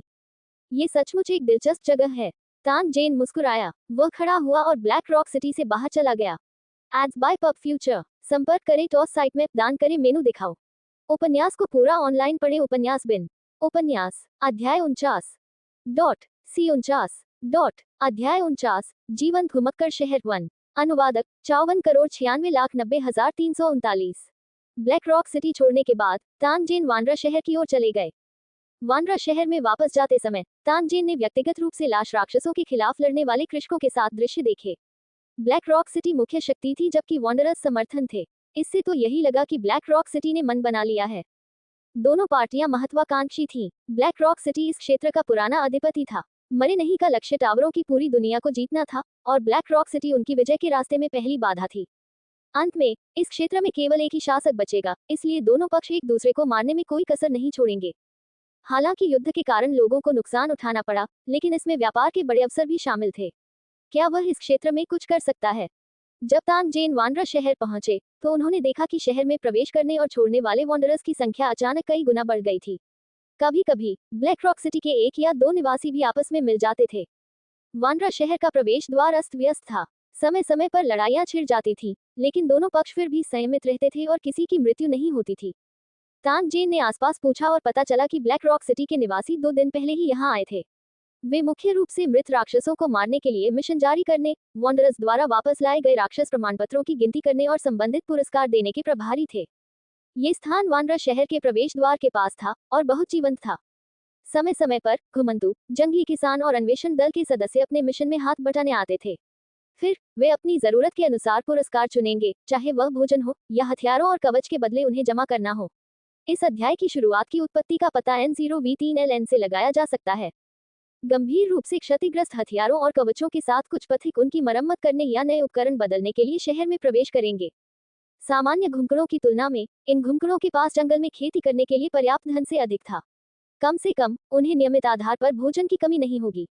बेशक इन दिमागों का आदान प्रदान उनके जीवन के साथ हुआ था। वे एक दिन जंगल में मर सकते हैं। यदि वे भाग्यशाली होते तो उनके पास एक अक्षुण्ण शव होता, और यदि वे दुर्भाग्यशाली होते तो वे राक्षसों का भोजन बन जाते। तानजेन गुफा की दिशा में चलने से पहले एक पल के लिए रुका और देखता रहा। दूर से देखने पर गुफा के बाहर सब कुछ सामान्य लग रहा था। छोटी लड़की मुरोंगजियो गुफा के प्रवेश द्वार पर बैठी जमीन पर मौजूद कीड़ों को देख रही थी। उसके बगल में एक बहुत बड़ा भालू था। उन दोनों ने जमीन की ओर इशारा किया और खुशी से हंसे। छोटी लड़कियों, तुम सब क्या देख रही हो? तानजेन हंसे और चिल्लाया। भाई तानजेन, आप वापस आ गए। छोटी लड़की ने तानजेन को देखने के बाद तुरंत खड़ी हो गई और अपने हाथों और पैरों को नाचते हुए दौड़कर ले गई। उसे तुरंत तानजेन ने गले लगा लिया। बड़े भालू ने मूर्खतापूर्वक तानजेन की ओर देखा। ऐसा लग रहा था मानो ये भी भागना चाहता हो। हालांकि यह नहीं हिला। इसके बजाय इसमें प्रत्याशा की अभिव्यक्ति थी। तानजेन ने लार टपकाते बिग बियर को देखा। फिर उसने उस छोटी लड़की की ओर देखा जो अपनी बड़ी, पानी भरी आंखों से उसे देख रही थी। वह उनके विचारों का अनुमान कैसे नहीं लगा सका। वह उसके पीछे पहुंचा और जब उसने उसे बाहर निकाला तो उसके हाथ में पहले से ही मुट्ठी भर उत्तम कैंडी थी। रंग बिरंगी कैंडी सूरज के नीचे बहुत चमकदार थी, मानो वह कोई पवित्र प्रकाश उत्सर्जित कर रही हो। जब छोटी लड़की और बड़े भालू ने ये देखा तो तुरंत खुश हो गए और फिर ध्यान से चखने के लिए कैंडी को एक तरफ ले गए। मुरोंगजियान और कियान लांग ने भी शोर सुना और एक साथ गुफा से बाहर चले गए। तानजेन को देखने के बाद उन दोनों ने ऐसी अभिव्यक्ति प्रकट की मानो वे किसी भारी बोझ से मुक्त हो गए हों। तानजेन ने नजर डाली और पाया कि दाजियोंग और कियान लॉन्ग की चोटें काफी हद तक ठीक हो रही थीं। घुमक्कड़ के लिए घायल होना एक सामान्य घटना थी। उन दोनों में ठीक होने की क्षमता अच्छी थी और मुरोंगजियान के आईवी मरहम के साथ उनकी रिकवरी की गति और भी तेज थी। कैसा है? क्या आप बेहतर महसूस कर रहे हैं? तानजेन ने कियान लॉन्ग की छाती को थपथपाया और चिंतित स्वर में पूछा। वहाँ कोई समस्या नहीं है। ये छोटी सी चोट मेरे लिए कोई मायने नहीं रखती। मैं पहले ही गुप्त रूप से इसके बारे में पूछताछ कर चुका हूँ। वह आदमी एक छोटी अन्वेषण टीम का नेता है और बहुत शक्तिशाली है, इसलिए यदि हम उससे बदला लेना चाहते हैं तो इसे गुप्त रूप से करना सबसे अच्छा है। तानजेन से बात करते समय कियान लॉन्ग मुस्कुराया। मम, चिंता मत करो, मुझे पता है क्या करना है। आइए अभी इस बारे में बात न करें। तानजेन के पास पहले से ही एक योजना थी कि दाढ़ी वाले आदमी से कैसे निपटना है। जब कियान लॉन्ग ने तानजेन को विषय से बचते हुए देखा तो उसने और कुछ नहीं कहा। मुरोंगजियान पूरे समय चिंतित नजर से तानजेन को देख रहा था। जब उसने तानजेन की निगाहें अपनी ओर मुड़ती देखी तो उसने अपने चेहरे पर कुछ हद तक शर्मीले भाव के साथ एक छोटी लड़की की मुद्रा दिखाई। इस बार तानजेन ने उन चारों के लिए काफी सारी चीजें खरीदी। उनका अभिवादन करने के बाद वह अपने साथ ले जा रहे थैले को छिपाकर गुफा में ले गया और उन चारों के लिए सामान उसमें डाल दिया। वे चारों कठिन जीवन जीने के आदी थे, तो उन्होंने इतना खाना और कपड़े कैसे देखे होंगे। उनमें से कुछ के चेहरे पर उत्साह के भाव थे। कियान लॉन्ग और मुरोंगजियान अभी भी ठीक थे, लेकिन छोटी लड़की पहले ही खुशी से पागल हो गई थी। वह कैंडी का एक बड़ा बैग पकड़े हुए थी और जमीन पर इधर उधर कूद रही थी। ये देखकर बिग बियर को ईर्ष्या हुई। वह वहीं बैठ गया और लार टपकाने लगा। जब तानजेन ने ये देखा तो वह मुस्कुराया। उसने एक बैग भी निकाला और बिग बियर को सौंप दिया। बड़ा आदमी तुरंत उत्साह से दहाड़ उठा। उनकी आवाज बेहद मर्मज्ञ थी, जिससे उनके कान के पर्दों में दर्द होने लगा। तानजेन इतना क्रोधित हुआ कि उसने उसके बट पर लात मार दी। मुरोंगजियान ने उन कपड़ों और छोटी छोटी चीजों को देखा जो तानजेन ने उसे दी थी और चुपचाप मुस्कुराए बिना नहीं रह सकी। उसका चेहरा खुशी और मिठास से भर गया। भाई टैंग, तुम्हें ये चीजें कहाँ से मिली? कियान लांग पूछने के अलावा कुछ नहीं कर सका। तानजेन का शरीर रहस्य की भावना से भर गया था और जैसे जैसे समय बीता गया ये भावना और भी मजबूत होती गई। यहाँ तक कि कियान लांग, जो अपनी सीमाएं जानता था, जिज्ञासावश पूछने से खुद को नहीं रोक सका। अभी आपको बताने का समय नहीं है क्या? तानजेन मुस्कुराया। जब तक तुम मेरा अनुसरण करोगे कोई गलती नहीं होगी। कियान लॉन्ग ने तानजेन के स्पष्ट उत्तर पर कोई आपत्ति नहीं जताई। उसने तानजेन द्वारा दी गई भेड़िया आंख वाली टॉर्च और सैन्य खंजर के साथ खिलवाड़ करने से पहले केवल हल्के से अपना सिर हिलाया। उसका चेहरा खुशी से भर गया। जो चीजें वे लाए थे उन्हें बांटने के बाद मुरोंगजियान कुछ खाना तैयार करने चला गया। तानजेन और कियान लॉन्ग गुफा से बाहर निकले और उन्हें बैठने के लिए एक चट्टान मिली। वे उन बातों पर चर्चा करने लगे जो पिछले कुछ दिनों में घटित हुई थी। तानजेन ने पिछले कुछ दिनों में जो कुछ हुआ था उसे सुना और अपने दिल में विचार करते हुए धीरे से सिर हिलाया। हजार ड्रैगन के अनुसार इस बार सोबी गिरोह वास्तव में अतीत के राक्षसों से अलग था। वे न केवल संख्या में बड़े थे, बल्कि वे युद्ध में भी मजबूत थे और सरल बुद्धि रखते थे। वे निश्चित रूप से जंगल के उन राक्षसों से तुलनीय नहीं थे जो केवल मारना जानते थे।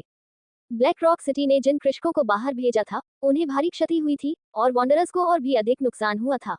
हालांकि भारी कीमत चुकाने के बाद भी ज़ोंबी राक्षसों की संख्या कम नहीं हुई। इसके विपरीत ये बढ़ता हुआ प्रतीत हुआ। युद्ध के मैदान में खून की दुर्गंध ने जंगल से अधिक राक्षसों को आकर्षित किया। कुछ दिन पहले कुछ वॉन्डरर्स ने दूर से 5 स्तर का ब्लैक विंग ब्लू ड्रैगन भी देखा था। ऐसा कहा जाता था कि काले पंखों वाला ब्लू ड्रैगन 20 मीटर से अधिक लंबा था और आमतौर पर खतरनाक जंगल में रहता था। इस बार उसे खून की गंध ने आकर्षित किया। ऐसी खबर थी कि ब्लैक रॉक सिटी ने पहले ही अन्य शहरों से सुदृढ़ीकरण के लिए अनुरोध किया था, लेकिन यह अभी भी स्पष्ट नहीं था कि उन्हें कोई सुदृढ़ीकरण प्राप्त होगा या नहीं। दूसरी ओर, इस अवसर का लाभ उठाकर युद्ध से धन कमाने के इरादे से पिछले कुछ दिनों से अन्य स्थानों से घुमक्कड़ एकत्रित हो रहे थे। युद्ध में मारे गए वॉन्डरर्स के उपकरण, राक्षसों के दिमाग, मिशन के लिए पुरस्कार और संसाधनों का व्यापार, ये सभी वॉन्डरर्स के लिए भाग्य बनाने के अच्छे अवसर थे। यहाँ तक कि कुछ मोबाइल मचेन टीमें भी थी जो ब्लैक रॉक सिटी की ओर जा रही थी, अपने साथ बड़ी मात्रा में युद्ध सामग्री ला रही थी जिनकी तत्काल आवश्यकता थी। ये सुनते ही तानजेन की आंखें तुरंत चमक उठी। अन्य स्थानों से ये घुमक्कड़ उसके लिए बड़ी मात्रा में नकदी, सोना, चांदी और आभूषण लाने में सक्षम हो सकते हैं। भले ही उसके पास ये चीजें ना हो, फिर भी वह थोक में एक डिपार्टमेंटल स्टोर शुरू कर सकता था और इन वॉन्डरर्स के हाथों से बड़ी संख्या में मस्तिष्क मोती कमा सकता था। संपर्क करें टॉस साइट में दान करें मेनू दिखाओ। उपन्यास को पूरा ऑनलाइन पढ़े उपन्यास बिन।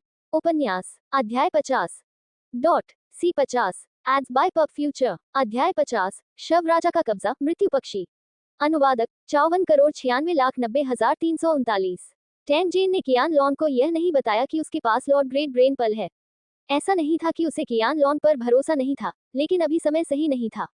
उन्होंने हजार ड्रैगन से केवल इतना कहा कि वे आधारशिलाओं के बारे में जानकारी पर अधिक ध्यान दें। साथ ही वह अधिक विश्वसनीय लोगों की भर्ती के लिए ब्लैक रॉक सिटी में भटकने वालों और जंगली खेती करने वालों की भीड़ का लाभ भी उठाना चाहता था। इन मरे हुओं की उपस्थिति के साथ तानजेन की टावर सिटी बनाने की इच्छा और भी मजबूत हो गई। शायद इस बार लाश राक्षस का प्रकट होना उसके लिए एक बड़ा अवसर था। ओह, क्या मैंने पिछली बार नहीं कहा था कि मैं तुम्हें गुलेल दूंगा? देखो, यही है। जैसे ही तानजेन ने कहा, उसने अपनी जेब से एक गुलेल निकाली और उसे दे दिया। जब वह खरीदारी कर रहा था तो उसने इसे एक दुकान से खरीदा था और 100 युआन खर्च किए थे। आज की गुलेल बड़ी नाजुक थी। ऐसा कहा गया था कि इसमें कुछ धागे काटने की तकनीक का इस्तेमाल किया गया था और यह काफी सुंदर लग रहा था। कियान लॉन्ग ने इसे अपने हाथ में ले लिया और पूछने से पहले इसके साथ खिलवाड़ किया, ये चीज सुंदर है, लेकिन मुझे इसका उपयोग कैसे करना चाहिए? टैनजेन ने अपने बैकपैक से स्टील की गेंदों का एक गुच्छा निकाला। उसने स्टील की गेंदों में से एक को अपने गुलेल की चमड़े की जेब में रखा, निशाना लगाया और गोली मार दी। इस तरह काम करना आसान है ना? कियान लॉन्ग ने गुलेल लिया और उससे खेलना शुरू कर दिया। थोड़ी देर बाद उन्होंने कहा, ये बात सचमुच बुरी नहीं है। इसकी ताकत भी बुरी नहीं है। ये बड़े शिकार के खिलाफ बेकार है, लेकिन पक्षियों को मारने के लिए यह पूरी तरह से पर्याप्त है। इस बिंदु पर कियान लॉन्ग को कुछ याद आया। वह तानजेन की ओर मुड़ा और पूछा, वैसे क्या ये चीज बनाना मुश्किल है? मैंने देखा कि यह बहुत ही उत्कृष्ट ढंग से बनाया गया है और यह धातु से भी बना है। ये तो बहुत महंगा होगा। उद्धरण चिन्ह। इस चीज को बनाना कठिन नहीं है। आप ये क्यों पूछ रहे हैं? तानजेन ने अपना सिर हिलाया। Ads by PubFuture. Black rock city का अधिग्रहण बिंदु लंबे समय से सूखा मांस बनाने के लिए तीतर और विभिन्न पक्षियों को खरीद रहा है। कुछ घुमंतु जीविकोपार्जन के लिए तीतर और विभिन्न पक्षियों को पकड़ने पर भी भरोसा करते हैं, लेकिन दक्षता बहुत कम है। इस चीज से हम कैप्चर की दक्षता बढ़ा सकते हैं। आखिरकार कई घुमक्कड़ लोग धनुष बाण नहीं खरीद सकते। ये सुनकर तानजेन की आंखें चमक उठी। उन्होंने पूछा, ब्लैक रॉक सिटी में तीतर खरीदने की कीमत क्या है? उद्धरण चिन्ह। 1000 ड्रैगन ने कीमत बताई। ये बहुत अधिक नहीं था, हथियार और अन्य सामान बेचने के लाभ से बहुत दूर था। जब तानजेन ने ये सुना, तो उसने अस्थायी रूप से सफेद धारीदार चिकन और कच्चे मांस को फिर से बेचने की अपनी योजना को रद्द कर दिया। वह भविष्य में इसके बारे में सोचेगा क्योंकि ब्लैक रॉक सिटी में मांस के कीड़े थे। ऐसा नहीं लग रहा था कि मांस की कमी है। मुरोंगजियान उन्हें रात के खाने पर आमंत्रित करने के लिए उनके पास आने से पहले उन दोनों ने लगभग 1 घंटे तक बातचीत की। जैसे ही तानजेन, कियान लांग और अन्य लोग चर्चा कर रहे थे कि इस अराजकता से कैसे लाभ उठाया जाए, भयावह और खूनी लाश कबीले की जंगली इमारत की गहराई से एक पृथ्वी हिलाने वाली दहाड़ आई। काले कवच में एक मृत राक्षस भगवान धीरे धीरे एक छिपे हुए गुप्त कमरे से बाहर चला गया। इसके पीछे के गुप्त कमरे में रूनों से ढका एक काला पत्थर था, जो एक पत्थर के चबूतरे के ऊपर हवा में लगातार तैर रहा था। ये काला तैरता हुआ रनस्टोन उस जंगली इमारत की आधारशिला थी जिसका तानजेन ने सपना देखा था। लाश राक्षस भगवान एक कुर्सी पर चला गया और धीरे से बैठ गया। उसके शरीर की आभा बदली हुई सी लग रही थी। यह अब पहले की तरह जानलेवा नहीं था, लेकिन अब इसमें राजा की आभा का निशान था, जिससे लोगों को डर का हल्का सा एहसास होता था। शव भगवान कुछ देर तक चुप रहा, फिर उसने हाथ उठाया और आह भरते हुए उसकी ओर देखा। वह अभी लेवल 7 के शुरुआती चरण में है। इस संसार के नियमों का दमन वास्तव में शक्तिशाली है। हालांकि जितना ऐसा है, उतना ही यह साबित होता है कि इस दुनिया में एक बहुत बड़ा रहस्य छिपा है, और एक दिन मैं इसे हासिल कर लूंगा। मृत राक्षस भगवान ने मन ही मन बुदबुदाया, और एक क्षण बाद उसकी आंखों में घृणा की झलक दिखाई दी। अगर यह वह लानत चींटी नहीं होती तो मैंने जो क्लोन तैयार किया था वह नष्ट नहीं होता और मेरी ताकत 7वीं रैंक तक सीमित नहीं होती। मैं इस कूड़ेदान के कमजोर शरीर का उपयोग क्यों करूंगा? लाश राक्षस भगवान ने दहाड़ लगाए, लेकिन उसके शब्दों के अर्थ से ये स्पष्ट था कि आत्मा मस्तिष्क लाश राजा ने इस शरीर पर कब्जा कर लिया था। आध्यात्मिक मस्तिष्क शव राजा दहाड़ने लगा और फिर शांत हो गया, लेकिन उसकी आंखों में एक विचारशील दृष्टि उभर आई। हालांकि वह शापित चींटी घृणित थी, उसकी टेलीपोर्टेशन क्षमता बहुत अच्छी थी, इस हद तक कि महान आत्मा के मस्तिष्क वाले राजा को भी इसमें अत्यधिक रुचि थी। वह चाहता था कि वह भी तानजेन को पकड़ सके और उसे पढ़ने के लिए एक लाश गुलाम में बदल दे। हालांकि वर्तमान स्थिति ने उसे जल्दबाजी में कार्य करने की अनुमति नहीं दी। आखिरकार इस अवतरण के दौरान इसने बहुत अधिक ऊर्जा खर्च की थी और यहाँ तक कि इसकी आत्मा भी घायल हो गई थी।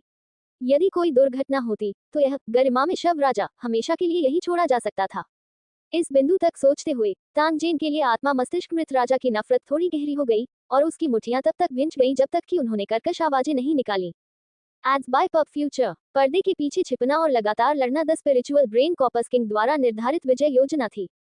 इस बार न केवल आत्मा मस्तिष्क मृत राजा की आत्मा ने नीचे उतरने के लिए अपना शरीर छोड़ दिया, बल्कि यह शव जाति के मूल पत्थर को भी ले आया। यह एक रहस्यमय वस्तु थी जो इमारत की आधारशिला के समान थी, फिर भी उससे बहुत आगे थी। शव जाति के केवल 3 मूल पत्थर थे और वह सबसे बड़ा पत्थर लाया था। ऐसा कहा गया था कि इस मूल पत्थर में इस स्तर पर प्राणियों को बनाने की क्षमता थी और यह शव जाति के अस्तित्व की नींव थी। जब तक यह अस्तित्व में है, शव जाति पूरी तरह से खत्म नहीं होगी। जब मरे हुए कबीले के इस मूल पत्थर को टावरों की दुनिया में लाया गया, तो आत्मा मस्तिष्क शव राजा के पास मरे हुए कबीले से मरे हुए प्राणियों को बुलाने की क्षमता थी। हालांकि जिन प्राणियों को उसने बुलाया था वे सभी बिना आत्मा वाली चलती फिरती लाशें थीं। हालांकि आत्मा मस्तिष्क लाश राजा को इसकी बिल्कुल भी परवाह नहीं थी। लाशों की दौड़ केवल हत्या के लिए ही अस्तित्व में थी, जब तक वे उसके आदेशों को समझ सकते थे। कुछ घंटों तक सोचने के बाद आत्मा मस्तिष्क राजा उठा और गुप्त कमरे में चला गया। उसी समय उसने अपनी हथेली खोली और एक स्पष्ट क्रिस्टल प्रकट किया जिसमें जीवन के निशान शामिल थे। ये खूबसूरत क्रिस्टल शव जाति का मूल पत्थर था। आध्यात्मिक मस्तिष्क शव राजा धीरे धीरे मूल पत्थर को इमारत की आधारशिला के करीब ले आया। फिर दोनों जादुई पत्थर धीरे धीरे एक साथ विलीन हो गए और एक ग्रे रूनस्टोन में बदल गए। आध्यात्मिक मस्तिष्क वाले मृत राजा ने अपनी आंखें बंद कर ली और अपनी आत्मा का उपयोग उस रनस्टोन के साथ संवाद करने के लिए करने की कोशिश की जो अभी अभी उसके साथ जुड़ा था। जल्द ही उसके मुंह के कोने पर एक मुस्कान दिखाई दी। उसी समय पत्थर के मंच के चारों ओर ढेर किए गए हजारों दिमाग एक पल में गायब हो गए। बाहरी दुनिया अचानक बदल गई थी। लाश कबीले की जंगली इमारत के ऊपर आकाश में मूल रूप से साफ आकाश अचानक काले बादलों से ढक गया। अनगिनत काली धुंध सर्पिल होकर एकत्रित हो गई, जिससे बादलों का एक विशाल घेरा बन गया जो दर्जनों मीटर चौड़ा था। बादल के पास बिजली की चमक दिखाई दी, जिससे बहरा कर देने वाली गड़गड़ाहट होने लगी। फिर ऐसा लगा मानो किसी बड़ी अदृश्य शक्ति ने आसमान को चीर डाला हो। आसमान में एक गहरा और अंधेरा रास्ता दिखाई दिया, जो किसी भयानक दुनिया से जुड़ा हुआ लग रहा था। काका का सुरंग से एक तेज चीख निकली और पलक झपकते ही एक विशाल काला बादल उसमें से निकल आया। जब विशाल काला बादल करीब आया तभी उन्हें एहसास हुआ कि यह वास्तव में अनगिनत काले दुष्ट पक्षी थे जो लगभग 20 सेंटीमीटर लंबे थे। इस काले पक्षी की बुरी आंखें, एक जोड़ी नुकीले पंजे जिनसे हमेशा खून बहता रहता था, और एक बाज की तरह घुमावदार चोंच थी। हालांकि इसमें एक भयानक जहर था। एक बार काट लेने पर व्यक्ति इस जहर से संक्रमित हो जाएगा। यह एक अजीब जहर था जो लोगों को चलने फिरने की क्षमता खो सकता था और धीरे धीरे अकड़कर मौत की ओर ले जा सकता था। इस जहर के कारण मरने वाली लाशें ही इन मृत्यु पक्षियों का एकमात्र भोजन थी। मरी हुई जाति की दुनिया में पर्यावरण में बदलाव के कारण इस प्रकार का मृत्यु पक्षी विलुप्त हो गया, लेकिन इस समय इसे आध्यात्मिक मस्तिष्क शव राजा द्वारा मूल पत्थर की मदद से बुलाया गया था। मृत्यु पक्षी को न केवल अपनी भयानक क्षमताएं विरासत में मिली थी, बल्कि वह विकसित भी हो गई थी। एक बार उनके जहर से संक्रमित होने पर एक इंसान एक दिन के भीतर मर जाएगा और लाश एक राक्षस बन जाएगी जो केवल मांस और खून खाना जानता था, जो ज़ोंबी दौड़ का सबसे निचला स्तर था। नवंबर यूरोएलएन इस अध्याय को प्रस्तुत करने वाला पहला मंच था, और ये मृत्यु पक्षी आत्मा मस्तिष्क शव राजा की योजना का केवल पहला कदम थे। Ads by PubFuture. संपर्क करें टॉस साइट में दान करें।